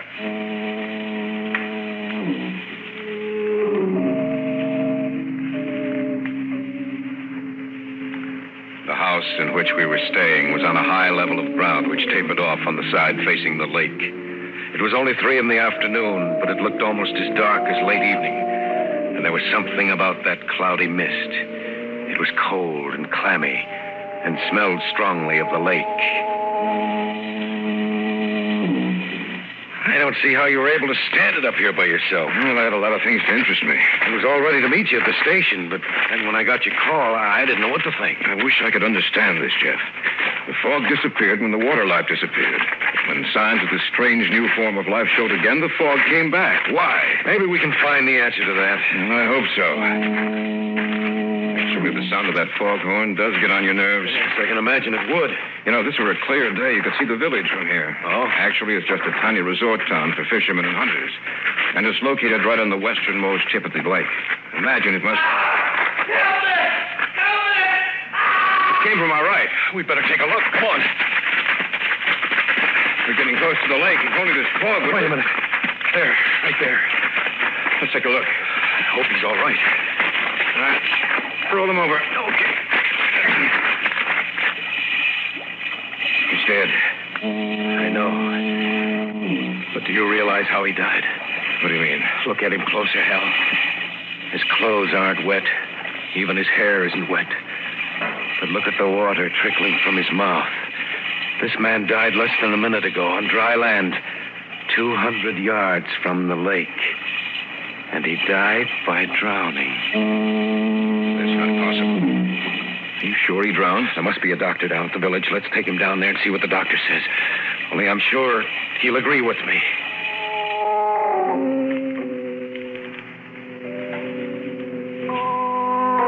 Together, we carried the man down to the village.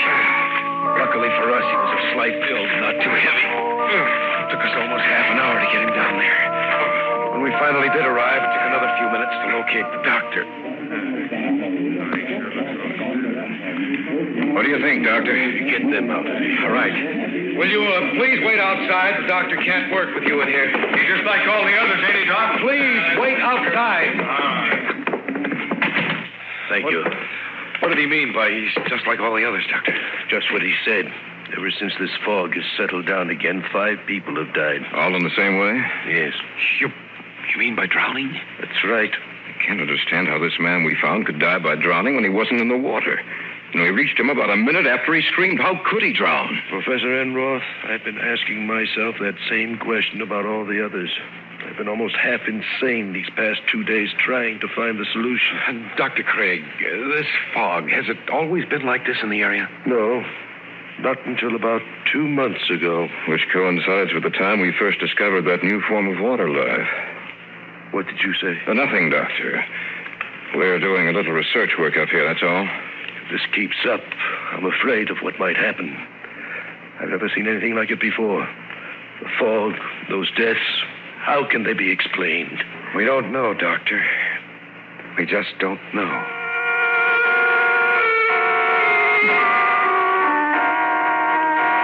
When we got back to the house, we discovered that Simpson had indeed taken a nap. Our arrival must have awakened him, for as we entered, he came slowly down the stairs from the 2nd floor. Need any help? No, we can manage, but come out to the kitchen with us. What's the matter with you two? We found a dead man on our way to the village. Are you serious? Just set those bags on the table. All right. Oh, I'm not joking, Arnold. We heard a scream. It took us about a minute to get to him. He was dead when we got there. A knife? Drowned. What? On dry land, 200 yards from the lake. You must be insane. No, it's the truth, Arnold. And there have been 4 other deaths just like it. When did they happen? In the last 2 days. Since the fog reappeared. That's right. Then there is a definite connection between this fog and the new life form you've discovered, Hal. That's right. But what's the connection?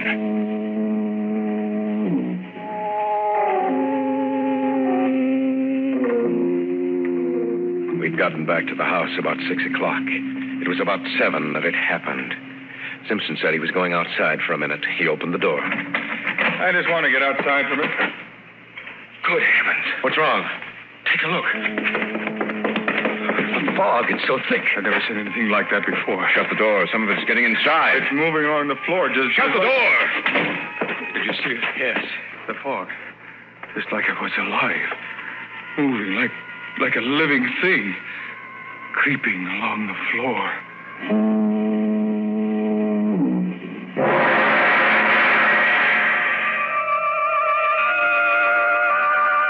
Simpson had opened the door, the fog crept into the house in little wisps that curled and snaked this way and that. It looked like a thing alive. You saw it, didn't you, Hal? Yes, I saw it. What does it mean? I'm afraid of what it means. You mean you know? I hope I'm wrong, but I'm afraid I'm not. It's just possible that this form of life is developed from something that was present in the water all the time. The great brute animals ruled the world before man appeared and then were destroyed. Eventually, mankind wrested the supremacy of the earth from the other animal and plant life. Perhaps the cycle is to continue. Perhaps, after man, this new form of life.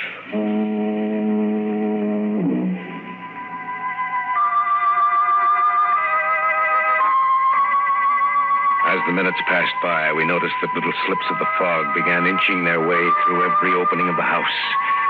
It was Simpson who pointed down at the bottom of the door and first brought it to our attention. We began to plug up all the openings in the house. At first, we did it slowly, but as time passed, we worked faster and more feverishly. No matter how tired we became, we had to finish the job or the fog might claim the house, too. It was too quiet. The only thing we heard was the distant, monotonous call of the foghorn. And then Hal broke the silence. Do you know why this fog is so thick? I wish I did. This might be insane, but it has to be the answer. That fog is carrying moisture, a lot of it, perhaps enough to also carry this new form of life. To move it from place to place, to spread it even farther. To kill everything which stands in its way. That might be it. It is, I'm sure it is. Well, in that case, what happened to break it up the first time? And that's the solution to the problem. I don't know what it is, but it did break it up the first time. It drove it back, down to the depths from where it came.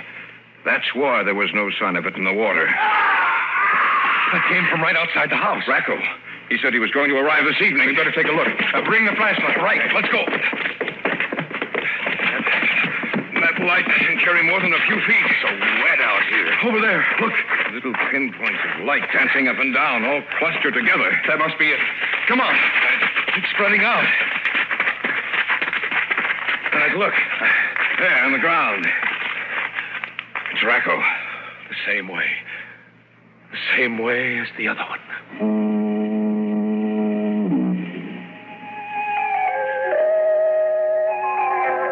Specks of dancing luminescence had withdrawn from Racco's body, but now we noticed that there seemed to be more of them. We carried the body back to the house.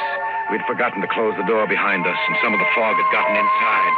It wasn't too bad, however, and little by little it began to disperse. Look out that window. Yes, I see them. Gathering together with a whole mass, getting larger and larger all the time, separating like the Hydra. It must be destroyed. Yes, but how? They created the fog. That must be the only way they can travel on land. They must have a basic water carrier. Have you realized what this means? What are you getting at? The area this fog now covers is 100 square miles. Every animal in this area may lose its life. And then what happens? They divide again and again and again. And the area of the fog keeps getting larger all the time. If it isn't stopped now, while we still have a chance, it may never be stopped. And I ask you the same question, Simpson. How? I don't know. Someone's outside. Let them in quickly. They're moving towards the house. Oh, thank goodness. I didn't think I'd make it. It's a miracle that you did. Sit down, Doctor. Thank you. I was out for a call on my way back to town. I noticed how thick the fog was. And then I noticed the animals lying dead in the forest. The smell of their death was in the air. I continued on towards the town. And then I saw the bodies lying just where they had fallen. The whole town seemed to be covered by a strange luminescent mass which in some manner moved. I was afraid. Then I thought of you people in this house, and I got here as soon as I could. I don't know how long we'll be able to withstand them, Doctor. I'm sure the townspeople are dead now. In fact, almost every living creature in the area must be dead. But what is it? What caused it? If we get out of this alive, Doctor, we'll tell you. Look outside. It must have split again. It's twice the size it was. What are we going to do? Look under the doorway. They're getting through. Plug it up. Use some newspaper. Clothes. Anything. We've got to stop it. Constant opening and closing of the door. Loosen the other things we have down there. I think that'll do. Look, the things that did get in. First you see their light, and then they're gone. What happens to them? Perhaps we can't see them. Or perhaps they die. Hal, wait a minute. Your first letters to me mentioned the fact that the mist had been dispersed. What caused it? I don't know. Doctor, you're a native of these parts. Yes. I want you to tell me about anything unusual which happened that day. Well, I don't remember anything about that day particularly. I remember I was quite pleased to see that the fog had lifted. It was a beautiful day. Unseasonably warm. In fact, the sun was quite hot. Heat. I wonder if what, Jeff? These things, these Hydra-type creatures must die in the heat. This house is quite warm. The day the fog was dispersed was warm with a bright sun. Perhaps that's the answer. Doctor, is there any fire break around this area? Well, there was one cut through the trees several years ago. Yes. Case of a fire, a bad one, in the heavy timberlands. Everyone was instructed to get into this area. In other words, there's a complete fire break around this entire area. Yes. It comprises about 150 square miles. And that's it. It's the only chance we have. We'll burn out this area and hope it drives them back. There's some oil downstairs. Get it. We'll start the fire here and hope it sets fire to the trees surrounding this house. Be right back. We'll have to make a run for it once this place is on fire. We may not come out of this alive, but we can try.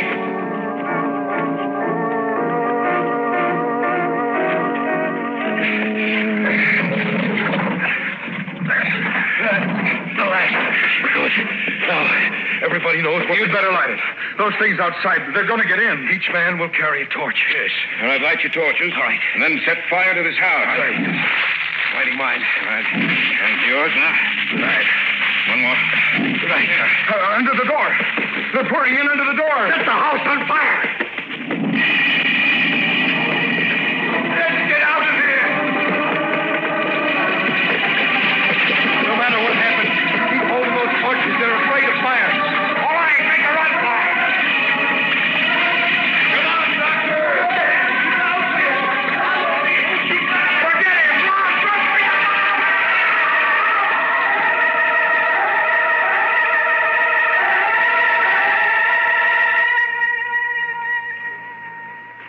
The fire caught hold, and the entire area was burned out.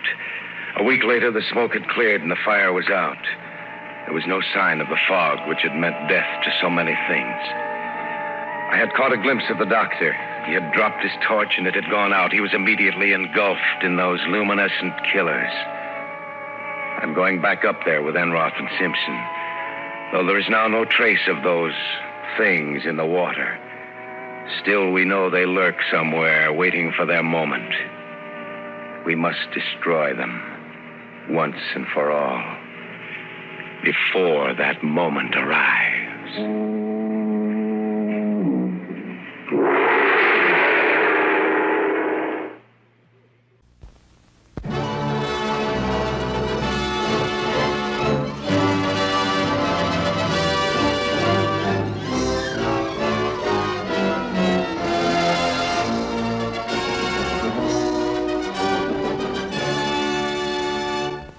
And now we come to the thrilling final episode of our radio drama.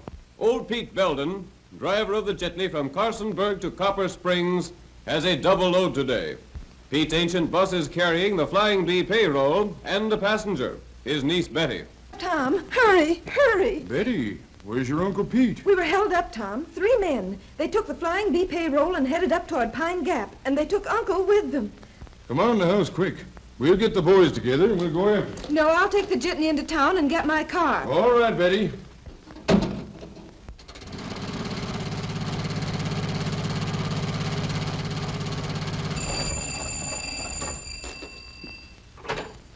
Hello? Ring up the boys, man. Tell them to meet me at Pine Creek Forks. The Flying Bee payroll's been robbed. Pete Belden's been kidnapped. Tell the boys to ride. See you later, Ma. Be careful, Fred.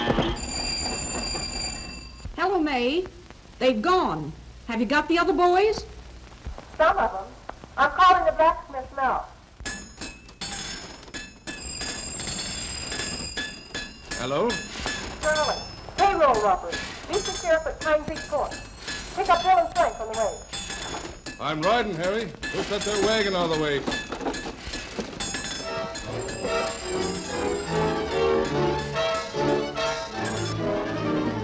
Where's your pa, Junior?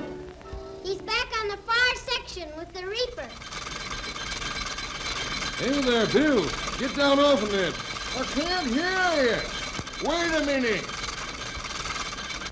Now, what you say? Somebody held up the jitney. Probably the Hicks gang. Bring your horse. They've headed for Pine Creek. Guess they're going through the gap. Hurry up and I'll meet you at Frank's. And so, as the storm breaks around them, the sheriff's posse gathers at Pine Creek Forks, prepared for action.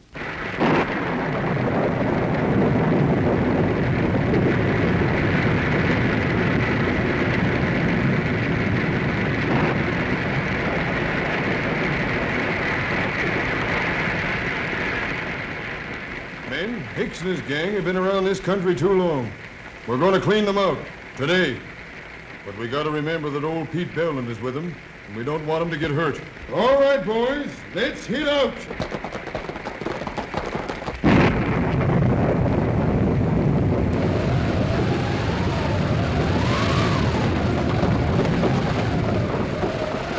Come on, men. We're gaining on them. They've seen us, Tom? Right, fellas. They probably have fresh horses at the creek.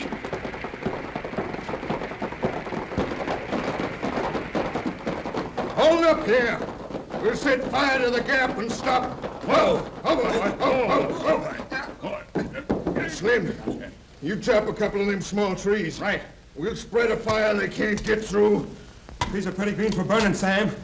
Grass is dry as tinder here. That'll get it started. Shorty, you get some of that dead wood burning in a hurry. Grass is catching on. It's dry, all right. How about the trees, Slim? About ready? Move back. He's coming now.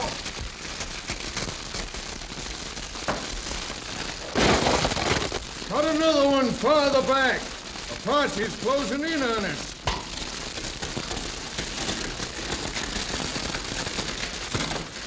Here they come. We better hold them off till this fire gets too hot to cross. Quick, Shorty, over that track. All right. That fire's sure too hot for us, Sheriff. And they can get out of range anytime they want to mount. Looks like they'll give us a slip. Why couldn't you get through in my car, Sheriff? They might do something to Uncle if we don't hurry. I'll bet we could get through in the car if we got a good start. It's worth a try. Who'll drive it? Don't forget he's my uncle, Sheriff. I'll drive it through myself. You'll drive nothing. Get out and get behind the trees. They're mounting up, Sheriff. They're heading down the creek. All right, Jack, let's go.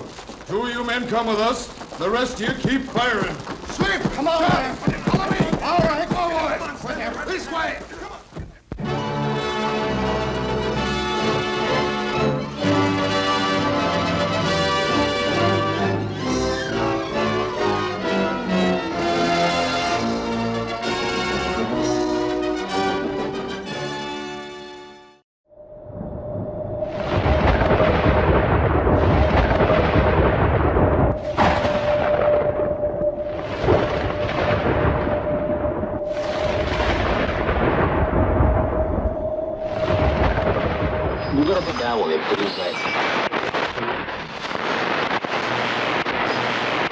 Pedestrian blocks the And now, the Hall of Fantasy. Welcome to the Hall of Fantasy. Welcome to the series of radio dramas dedicated to the supernatural, the unusual, and the unknown. Come with me, my friends. We shall descend to the world of the unknown and forbidden, down to the depths where the veil of time is lifted, and the supernatural reigns as king. Come with me and listen to the tale of Stone's Revenge. He let him stay out there in the freezing cold, pounding on the door and yelling, "Let me in." Monroe's daughter tried to let him in, but the old man wouldn't let her. So Jeff stayed there in the freezing cold, and the girl heard him say, "I'll make you pay for this, Monroe. For as long as Monroe lives, I'll make you pay. And that's the end of the story? Yeah, not by a long shot, young fella. Ever since that time, people have died who stayed in that cabin. People up here say they've heard him pound on the door and yell, "Now let me in." And when they do let him in, they die. Real strange like. They die. The Hall of Fantasy will present Stone's Revenge in just a moment.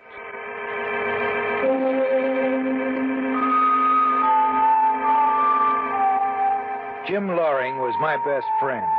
His sister Betty more than my friend, for we were set to be married the following November.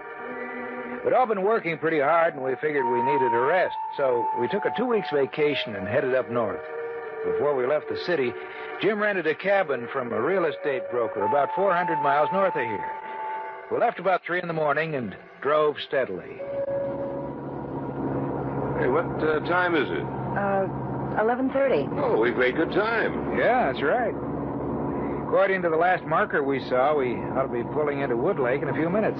How far is the cabin from town, Jim? Well, Gehring, the real estate man, said it was about 6 miles out of town. You're, sure he said there were fish in that lake? Well, some of the best fishing in the state. That's what he said. That's what they all say. We'll have to stop in town and pick up plenty of food. That's right. Enough to hold us for a few days anyway. Oh, look, up ahead. I think we're coming to it. Oh, we are. It says, you see, Wood Lake, population 709. Hey, big town. You better slow down. You know these small towns. Yeah. The broker in the city said I could get the key to the cabin from the sheriff. It seems he also owns a store here, Sheldon's General Store. Well, if that's the case, we might as well pick up our food there. Yeah, might as well. Hey, look, there it is. Huh? Oh, yeah, I see it. Oh, open that door in a hurry. I just hope my muscles haven't frozen in this position. Oh, yeah. Oh, it feels great. Oh, boy. Good. Beautiful day, isn't it? Weather report said we're in for a storm tonight, though. Oh? Well, maybe it'll blow over by tomorrow. Oh, it's nice and cool in here. Yeah. Anything would be cool after driving in that hot sun. It doesn't seem to be. Oh, yes, there is, leaning back in that chair with a paper over his face. Look. He's sound asleep. Pretty alert fellow, isn't he? Yeah. I heard that, young feller. I was only joking. Don't you worry none, son. I can take a joke as well as the next one. You'd be wanting something, maybe? Yes, we rented a cabin up here, and we need some food. And you come to the right place. Yes, sir. Now, what can I do you for? You'd better take charge here, Betty. All right. Well, let's see. We'll need some eggs. About 2 dozen. Coming right up. Yeah. You come in fresh this morning? Where are you staying? Oh, the old Monroe place. A real estate man in the city said we could pick up the key from you. Yep, I got the key, all right. Yeah, what else, ma'am? Let's see. Some bacon, a pound of coffee, pancake flour, potatoes, oranges, some cream, sandwich. Wait a minute. Hold on, ma'am. I got what you said, but don't say no more, because if you do, I'll forget everything. So, you're staying at the old Monroe place, huh? That's right. Let's see now. Coffee, flour. You got a 5-pound sack of potatoes here. Oh, that'll be fine. Yeah. Go over there and help yourself to some oranges, ma'am, and anything else you see. Just pick it up and set it on the counter here. All right. I guess that will be the easiest way. Yeah. So you're staying at the old Monroe place, huh? You said that once before. Yeah, I know I did. I just wanted to be sure I was hearing right. Well, your hearing's all right, Sheriff. By the way, may we have the key? Sure enough. It's right here under the counter, you know. Yeah, long time since that cabin's been rented. Oh? How come? People just don't like to go up there. Oh, why not? Anything wrong with it? Not exactly. Still the best cabin around these parts. Got a nice refrigerator. Indoor plumbing. Real nice place. But you oughtn't to go up there. Why? Because of old Jeff Stone. People around here say they've seen him up there. Oh, he won't bother us. Don't you count on that, young feller. Look, if he comes around the cabin, we'll ask him to leave. Only leaving, that'll be done. It'll be done by you. Well, why? Is he dangerous? Yeah, he's dangerous. And he's dead, too. What do you mean? Just what I said. Well, you can't expect us to believe I don't expect you to believe nothing. I'm just telling you what I know for a fact. The real estate man didn't say anything about... He's only interested in renting it. Now, you listen to what I got to say. Well, I don't think... Let him talk, Jim. Thank you. I'll tell you about what happened up there. About 15 years ago it was. Old man Monroe hated Jeff Stone. Used to make life miserable for Jeff. And Jeff used to come in here and say that he was going to get even someday. And the hatred inside him would come out on the surface. And it even made me afraid.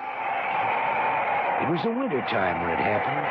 Old man Monroe was in his cabin, and there was a big storm outside. One of the worst we ever had up here. His daughter was with him. She was the one who told me what happened. Jeff got himself caught outside in that storm. He knew the only place he could reach was old man Monroe's cabin. So he fought his way through the blizzard, and he got to the cabin half froze. Yeah, he pounded on the door. Let me in! Let me in! Old Monroe knew it was Jeff outside. He wouldn't open that door. He let him stay out there in the freezing cold, pounding on the door and yelling, "Let me in! Let me in!" Well, Monroe's daughter tried to let him in, but the old man wouldn't let her. So Jeff stayed out there and froze to death. But just before he stopped yelling, the girl heard him say, "I'll make you pay for this, Monroe. For as long as Monroe lives, I'll make you pay." Yes, sirree. In the morning, when the storm was over, they went outside and found him frozen to death.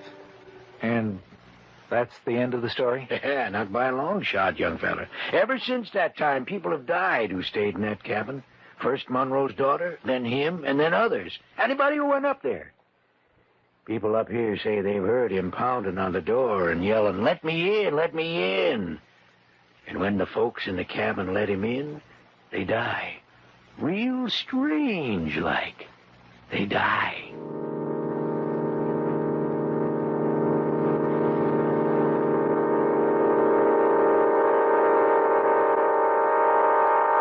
The sheriff leaned across the counter as he spoke to us. Even though the day was warm, I could feel a chill creep over me as he told us the story of one man's revenge. So I wouldn't go up there if I was you. Yeah, certainly a frightening story. Yep, sure is. Is there any other cabin around here for rent? Well, it's been a busy season up here. Most of the places got people living in them. I got a place, though, I could let you have. Not too bad a place. Let you have it mighty cheap. Maybe we ought to... Nonsense. No, we'll go up to the cabin. Well, it's all right with me. Well, I think that about does it, Sheriff Sheldon. All right, let me see now. 95 for coffee, 57 for bacon. Eggs. You sure we have everything we need? Well, as long as you two manage to catch a few fish we have.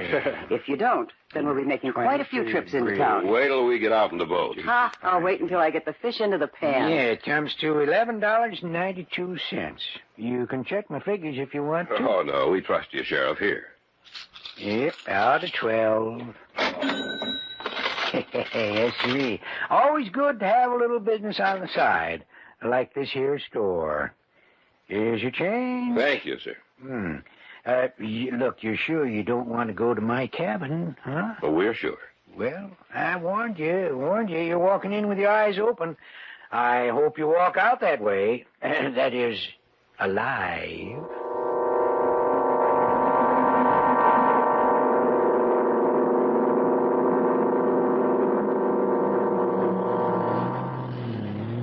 Certainly is far enough away from everybody. Mm-hmm. It's a good thing we have a map or we'd be lost. Hey, look, I can see it. Huh? Yeah, hey, so do I. Yeah, it looks pretty nice. Oh, and there's the lake. Oh, it's beautiful. Hey, can I pick him or can I pick him? This lake is so hard to get to that I bet it hasn't been fished much. I can hardly wait to get out there. They ought to be hitting pretty well this afternoon, huh? We'll get the boat off the trailer and whip that lake to a froth. Jim. Mm-hmm. I heard that story that the sheriff was telling you. You don't think there was any truth to it, do you? Of course not. You notice when he finished, he said he had a place that we could rent? Oh, I hadn't thought of that. Well, I did. He just wanted to talk us out of coming up here. Always good to have a little business on the side, he said. I wonder how many people he's talked out of coming up here with that crazy story of his. Yeah. Quite a few, I suppose. But it did frighten me.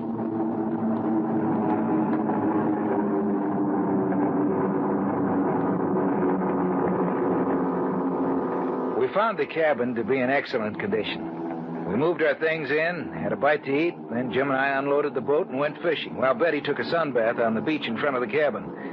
The big ones weren't hitting, but the panfish were. And when we came in, we had a stringer full of bluegills, crappies, and perch. Betty fixed dinner, and we had all the fish we could eat. The rest of the evening, we took it easy, listening to the radio we'd brought with us or reading. The weather report was right that day, and a little after 9 o'clock, it began to rain. Hey, we're right about the rain. Yeah, sounds like it'll be a good one. I hope we don't have rain the whole time we're up here. That would be just our luck. Hey, who turned off the radio? I did. Nobody seemed to be listening to it. Well, put it on, will you? Oh. I want to catch the rest of the news before I turn in. If we're going to get up early tomorrow, we'd better think about turning in. Yeah, we'll hear the news and then call it a day. Okay. And that's the news of the world and the national scene. As for the local news, there's...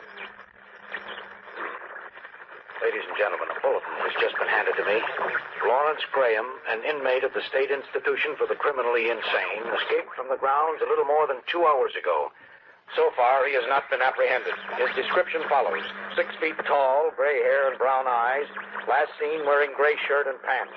This man is dangerous. If you see him, on no account try to apprehend him, but get in touch with the local police of your area immediately. I repeat, this man is dangerous. Be very careful. Turn it off, Betty. The state hospital for the criminally insane. That's pretty close to us. I think it's about 5 or 6 miles away. Oh, they'll catch you. Don't worry about it. He won't get away. I hope so. Well, I think I'm going to turn in. Listen. What's the matter? I heard something. So did I. A crash of thunder. No, something else. I thought I heard a voice. Oh, nonsense. Maybe you're right. Maybe. There it is again. I heard it, too. Yeah, so did I.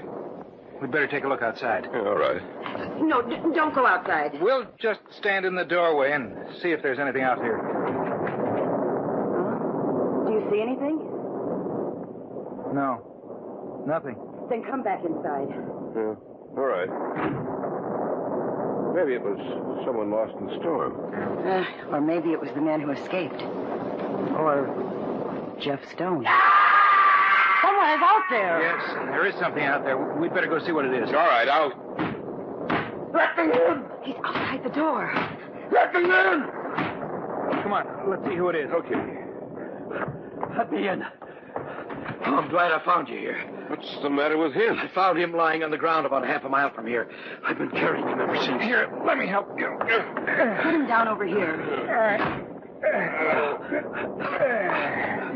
That does it. What's wrong with him? I don't know. He doesn't seem to... What's the matter with him? He's dead. Are you sure? There's no pulse. He's dead. Was he dead when you found him? No. Then he must have died while you were carrying him. Yes. The storm's pretty bad. You'd better stay here until it blows itself out. Thanks. Gordon. Yes? Come over here a minute. All right. What do you want? Don't talk so loud. Do you see his clothes? Whose? Well, not the dead man. What's so different about them? Gray shirt and slacks? Remember the broadcast? Gray shirt and slacks. 6 feet tall with gray hair and brown eyes. Well, that man fits the description of the one that they put out the warning about. What do you think we should do? I don't know. The announcer said he was dangerous. But it might not be him. What if it is? Hey, what are you two talking about? We were wondering if you'd like something to eat, sir. No. You live around here? At one time. You know who he is? I remember the face very well, but the name escapes me. What's your name? I'd rather not say. Well, Why don't you drive into town and get some cigarettes, Gordon?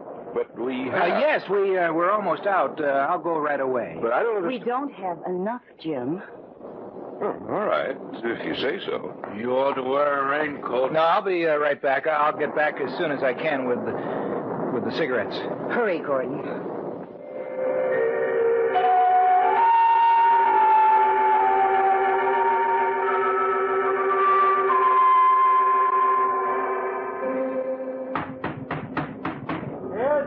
right, Dad.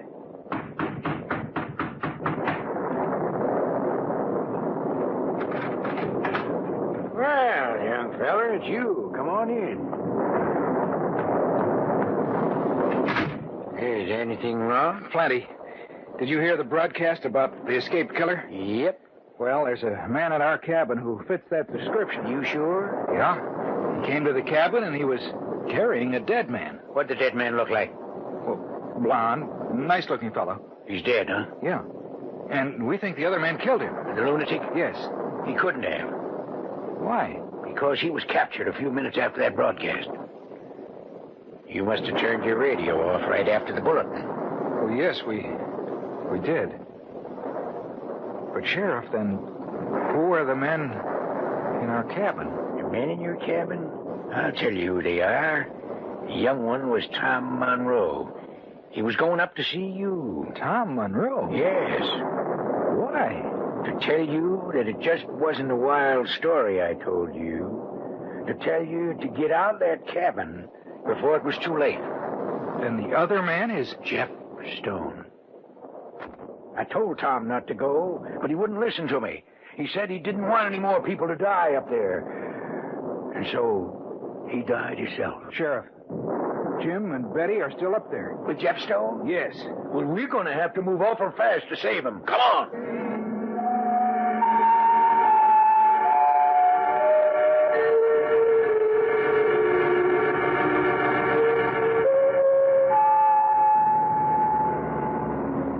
The road's so slippery, I hope we can make it up to the top. Yeah, we're almost there. Keep driving. Yes. I almost didn't make it down. I got stuck once up there. We'll make her. If anything's happened to them, I don't know what I'd do. Just pay attention to the road. All right. Here's the spot I got stuck in before. Ah, we're not moving. Rocker, little rocker. Right. Oh, no, we're stuck. We're stuck good. Then leave the car here and we'll travel the rest of the way on foot. All right. Right. Let's get out. I can see the lights through the trees. Come on, let's go. All right. It's slippery. Yeah, watch your step. Betty! Jim, we're coming! I can't hear you, not with this storm and all. Oh, I thought if he heard me... Yeah, forget it. Just watch. Are you all right? Yeah, I guess so. Here, I'll help you up. Thank you. There you are. All right, let's go. All right. We're almost there. Yeah. I hope they're all right. We'll go in quietly. Huh? Just open the door and walk in. Right. The storm ought to cover any sounds we make. Right. And you just let me handle this. All right. Here we go. It's locked. We'll have to break it down. Together, then. Here All we right. go. Well, that was Betty. We got to get that door down. Right. That's it. That's it. Betty, what's wrong? It's you. Well, of course. I brought the sheriff with me. Where's the man that was here? Oh, he's gone. I thought it was him returning when you crashed against the door. That's why I screamed it. I was afraid. Well, I want to be sure that... Yep, it's Tom Monroe, all right. You know this man? Yeah, he's the grandson of old man Monroe, who murdered Jeff Stone by letting him freeze to death outside. Jeff Stone's revenge is over now. But if he'd killed other people that came here, then why didn't he hurt us? Revenge is a strange thing, ma'am. In Jeff Stone's case, I think it was strong enough to bring him back from the grave to try to even the score. And so he killed old man Monroe over again every time someone died here. And when he killed young Tom here, then his feeling for revenge left him. Why? Tom was the last of the Monroes, Mr. Blake. Jeff Stone's revenge is complete now. Yes, sir, it's complete now. And he can rest quiet in his grave.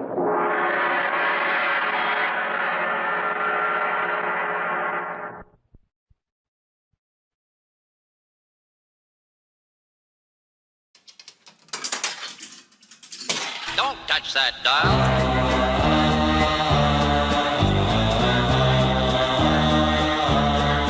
I must offer to you a confession. I like movies that give me a fright. If the subject is horror, I've got to see more, or I won't be contented all night. You may call it my ghoulish obsession. It's a subject on which I get chatty. But the worst one, it seems, haunting all of my dreams, was the cockroach that ate Cincinnati.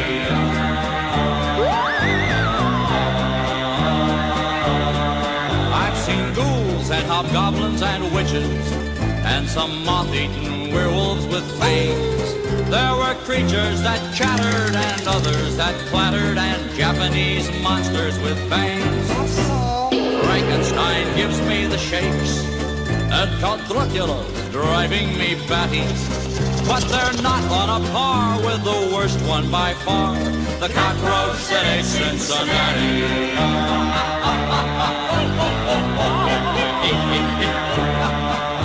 Oh, he must have needed a seltzer. It's amazing how much he got down. For lunch he just chew up a suburb or two, and for dinner he ate the whole town. Willard just sent me out laughing. I thought Ben looked a little bit ratty. Watch, sorry about that. But they're not half as bad as the worst scare I've had, the cockroach that ate Cincinnati. Oh, my heart nearly stopped, he will never be topped, the cockroach that ate Cincinnati. Ole! Ole? That's dumb.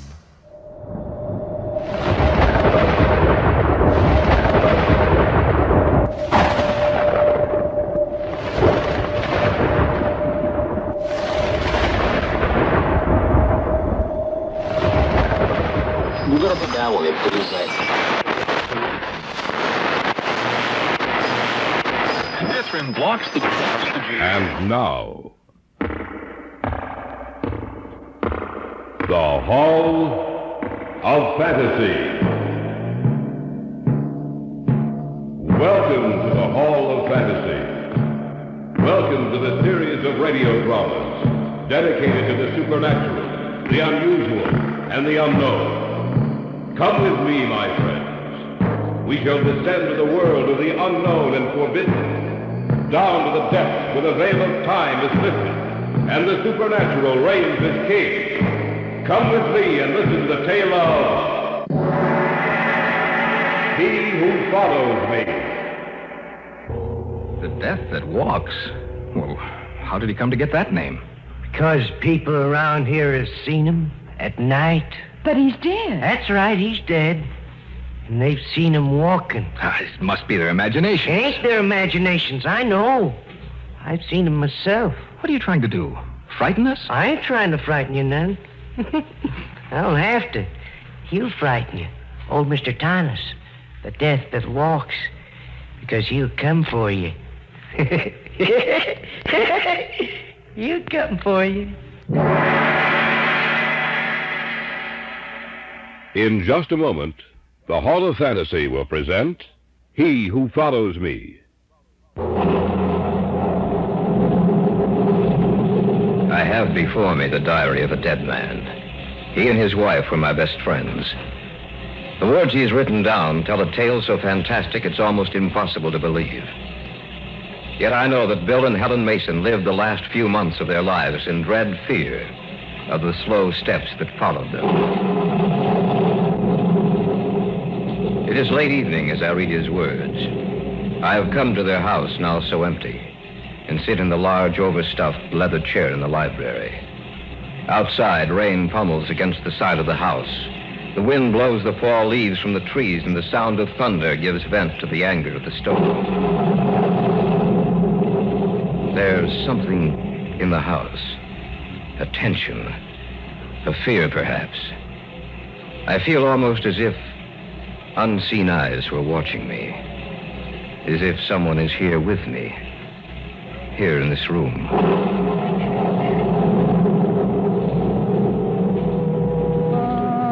And so I start to read his diary.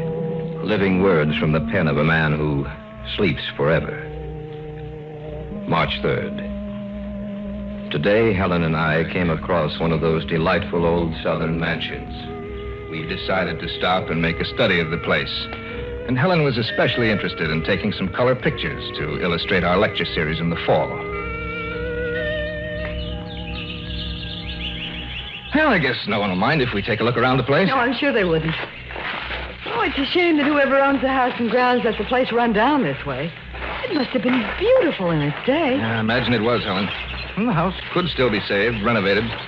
Beautiful place. Oh, wait a minute. I'd like to get a shot from here. If that turns out, it'll make a nice picture. Helen? Mm-hmm. I wonder what that building is over there. Where? Right over there, just in back of the house. Oh, well, no one's to stop us. Why don't we take a look? All right, let's do. Can't understand why anyone would let the grounds and house deteriorate so. Well, it must have cost a lot of money to run a place as large as this, darling. The real estate office probably couldn't find a buyer. You're probably right. I noticed the other building doesn't seem to be so run down. No. It's in remarkably fine condition. It must have been built a lot later than the house. Seems to be made of stone. Gray stone. I wonder what it's used for. Don't know. Actually, I believe that someone lived in the old house not too long ago, and I think probably the second building was constructed during that time. Well, it's a crime to let a beautiful old place run down like this. Well, here we are. Bill? Yes, dear? It doesn't have any windows. Yes, I noticed that. Seems rather strange. Oh, well, maybe it was used for a storehouse. Oh, look at the door. Well, what's the matter with it? I think the lock's broken. Yeah, you're right. Why don't we take a look inside? All right. The lock's all rusted through. There. Yeah, that does it. And now to see what's inside.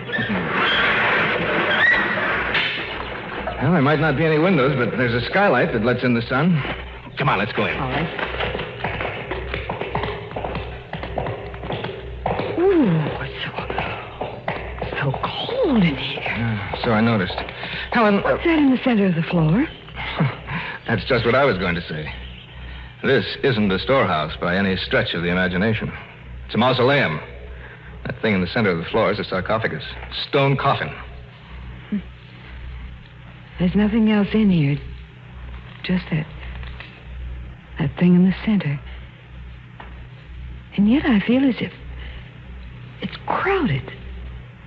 As if there are things here that we can't see. That's nonsense, darling. Hey, look, notice how the sun falls across the head of the sarcophagus. Yes, I wonder if we have light enough to take a picture. I doubt it, but you could try. Well, I might as well if it turns out that. What are you two doing in here? We noticed the lock was broken, and so we came on in. You shouldn't have done that. Why not? We didn't do any harm. I'm sure of that, but he won't like it. Who won't like it? The thing that sleeps in that stone coffin. What are you talking about? Just what I said. You didn't notice the writing over the door when you came in, did you? What writing? You didn't notice it then. That's a shame. Because you didn't know what you was getting into. Getting into? Look, I'm sorry, but I just don't understand. We didn't hurt anything. We're not intending to steal anything. Well, that don't make no difference. He doesn't care what your reasons were. Who is he? They called him Mr. Tanis when he was living. They call him the Death that Walks, now that he's dead. The Death that Walks? How did he come to get that name? Because people around here have seen him at night. But he's dead. That's right, he's dead. And they've seen him walking. That must be their imagination. It ain't their imaginations, I know. I've seen him myself. What are you trying to do? Frighten us? I ain't trying to frighten you none. I don't have to. He'll frighten you. Old Mr. Tanis. The Death that Walks. I think we'd better go, Bill. You don't believe what I'm telling you. That's all right with me. I don't care what you believe, but you listen to what I'm saying now. If I was you, I'd get away from here as fast as I could. Not just from this place, but from the town, from this part of the country. Why? You want me to tell you a little of the story? Yes. All right. Maybe you'll believe me then. Old Tanis came here from someplace in Europe. I say old, but he really wasn't old. Just seemed that way. He brought the house and grounds here and had them cleaned up till the place looked like it was brand new. Then he started building this here building. There's something funny about Tanis, something in his eyes that made you frightened of him. His eyes, they looked like the eyes of a dead man. He didn't act like anyone I ever knew. He was always talking about death. Always telling me he could come back after death. I was the caretaker then, just like I am now. After this building was completed, I used to watch him at night when he'd come out here. It seemed like he was in some sort of a trance.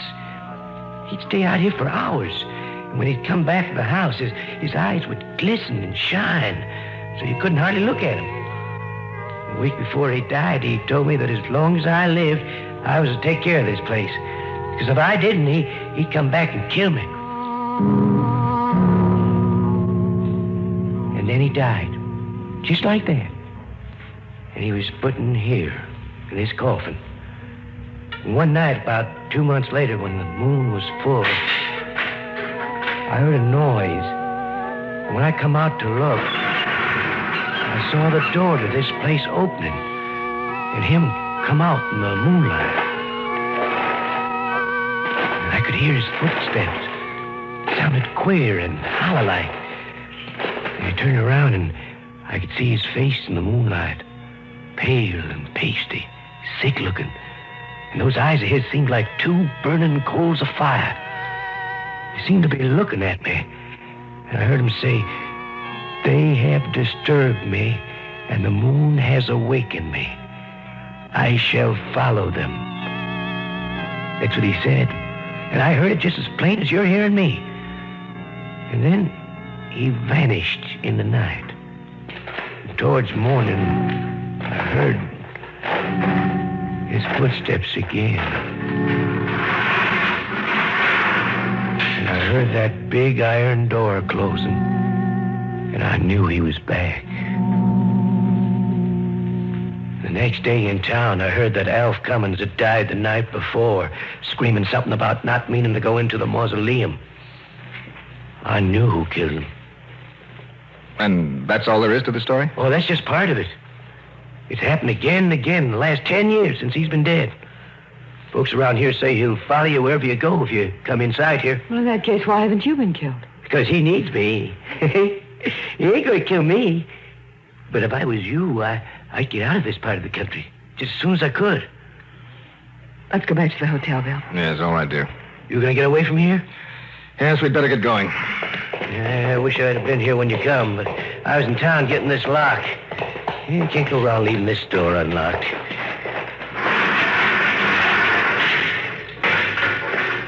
Yeah, that ought to satisfy him. There's the inscription, Bill. Yeah, that's the writing, I mean. Got a nice sentiment, ain't it? If you enter here, into the realm of death, I shall follow you and bring him with me. March 3rd, later. I sit here and write these words. It's quite late and the moon has risen full in the sky. Helen is standing by the window looking out. For some reason, I am frightened. And yet I know that a few months from now I shall only laugh at the memory of my fright. However, in the morning, I do believe that we will leave this place. All through? Yes, for tonight at least. I think we'll be leaving tomorrow, Helen. Oh, I'm glad. I don't believe the caretaker story, and yet I'm afraid. Yeah. It's a beautiful night. Yes, isn't it? That moon's so big and full that it could... Bill. Yes, dear? Look down there at the street. There's a man down there. Oh, there's nothing to be... Bill! He's looking straight up at us and pointing to us and... Look at his face, Bill. Look at his face. Pale, pasty looking. And his eyes like two burning coals of fire.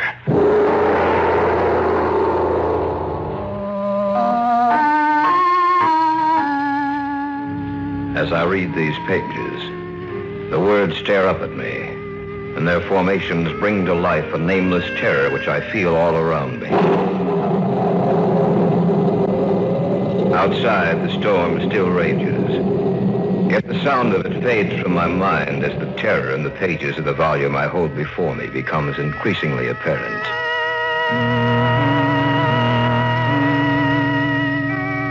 March 3rd. Still later.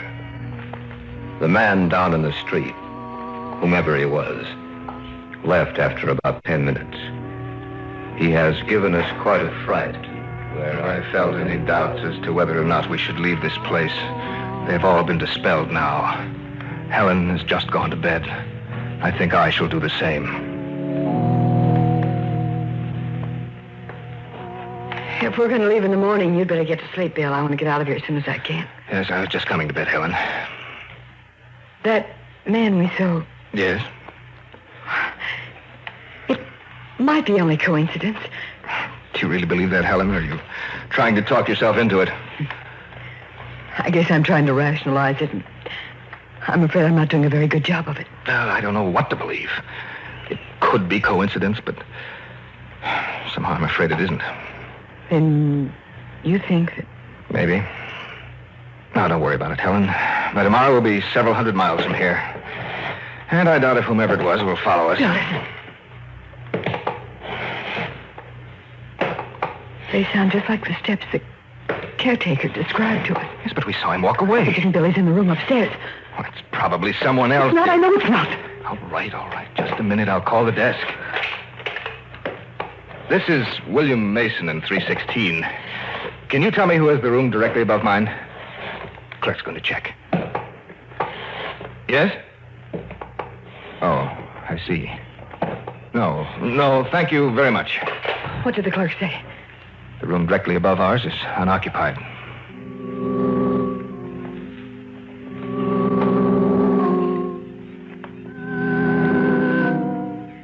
March 4th. We left the hotel a short time after we heard the steps.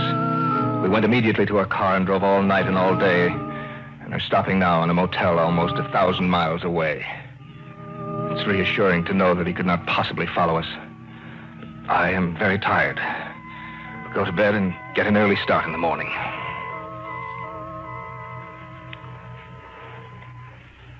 Helen, you asleep?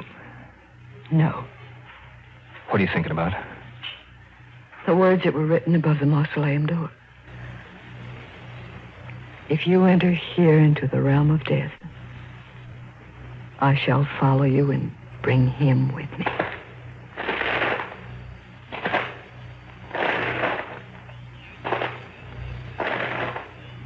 Phil? Yes, I hear them too. He couldn't possibly have come this far, could he? I don't know. What's the matter?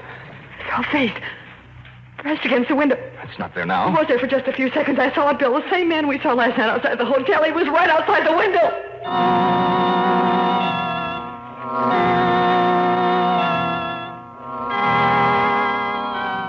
March 5th. This morning when I went in to pay the bill, the man who owns the motel said a strange, pasty-faced man had been in earlier and told him to tell me that he would follow me.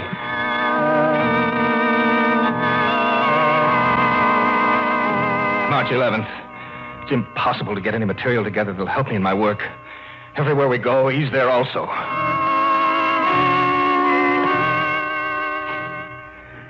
March 16th. Yeah, Mr. Mason, this guy said it was all right for you to go on ahead because he was going to follow you. March 22nd. No, he didn't leave a name. He just said that he'd be in touch with you. April 7th. Never saw anyone who looked like that before. Is he a friend of yours, Mr. Mason? April 18th. He said he'd follow you. April 29th. Told me to say he'd follow you. May 15th. Follow you. Follow you. Follow you. Follow you. Follow you. Follow you. No, I can't stand it. I can't stand it.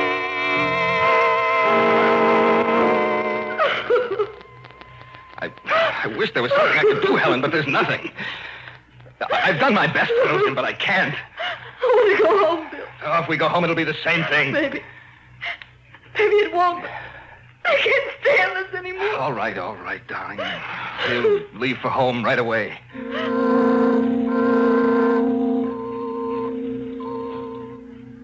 June 23rd. We arrived home this evening. I called Gary as soon as I could. He said he'd be out within the hour to see us.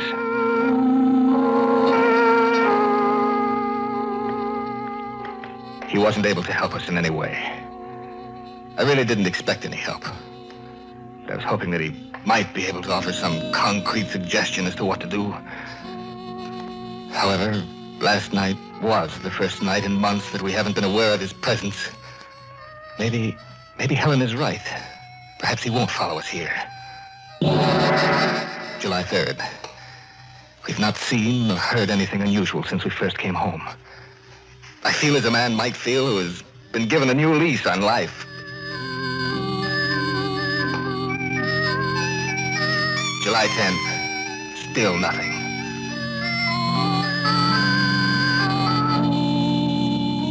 August 19th. For the past 2 months, a feeling of peace and security has enveloped the house. Helen and I have been able to go around with no sense of danger nor of dread. But last night, that feeling was shattered. Gary had come out for dinner. It was almost 10 o'clock. Well, it's about time for me to get along. Oh, it's only 10, Gary. Sure you don't have to go so soon. I'm afraid I must, Helen. Tomorrow's a working day for me. I thought I might be able to get you into the game of chess. Oh, some other time, Bill. Well, next time, don't stay away so long. Don't worry. I think we ought to... Tell me, is someone upstairs? No. Well, listen. He's back. Who's back? The man we told you about. Those are his footsteps. I'd know them anywhere. I should. I've heard them enough. What are you going to do? Look, will you come upstairs with me, Gary? Yes, of course. You stay here, Helen. Don't go up there, Bill. Don't let him, Gary. No, Helen. This time I'm going to meet him face to face. Then I'm going with you. No, you're not. You're going to stay right here. You ready, Gary? Yes. Okay, let's go. Be careful. As careful as we can. If he is up there, what are you going to do? I don't know. We'll find that out when the time comes. Those steps came from the guest room. I don't hear anything. Well, let's see if he's in there. Stand back, Gary. I'm going to open the door. Right. It's empty. There's no one in here. But I heard someone up here. Yes, he was here, but he's gone. I can feel it when he's near me. I know that... Come on. Helen! Helen, where are you? Helen! There she is. In the front room. Helen. What's the matter, Helen? Helen, answer me. She can't, Bill. She's sitting there with her eyes wide open. She's dead.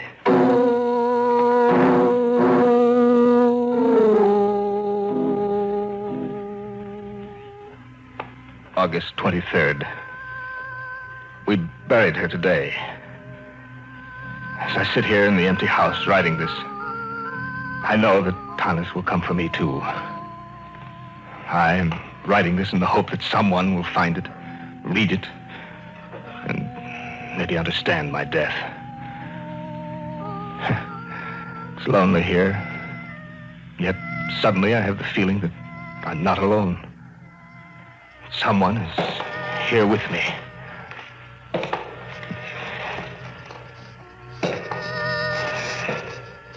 He is here, in this room with me. I'm afraid to turn and meet him, to have those eyes of his burning into me.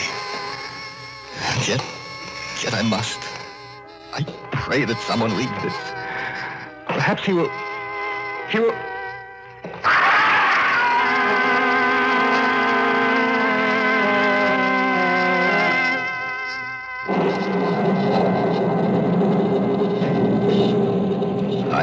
Read the manuscript in full. The August 23rd entry was the last he ever made. The feeling of creeping horror that runs through the pages has imparted itself to me. And I sense that someone is here with me. Of course, I realize that it's only my imagination. But I can't shake that feeling.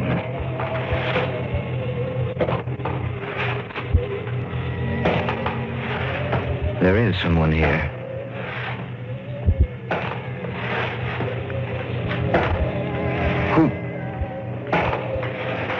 Who are you? Who do I am.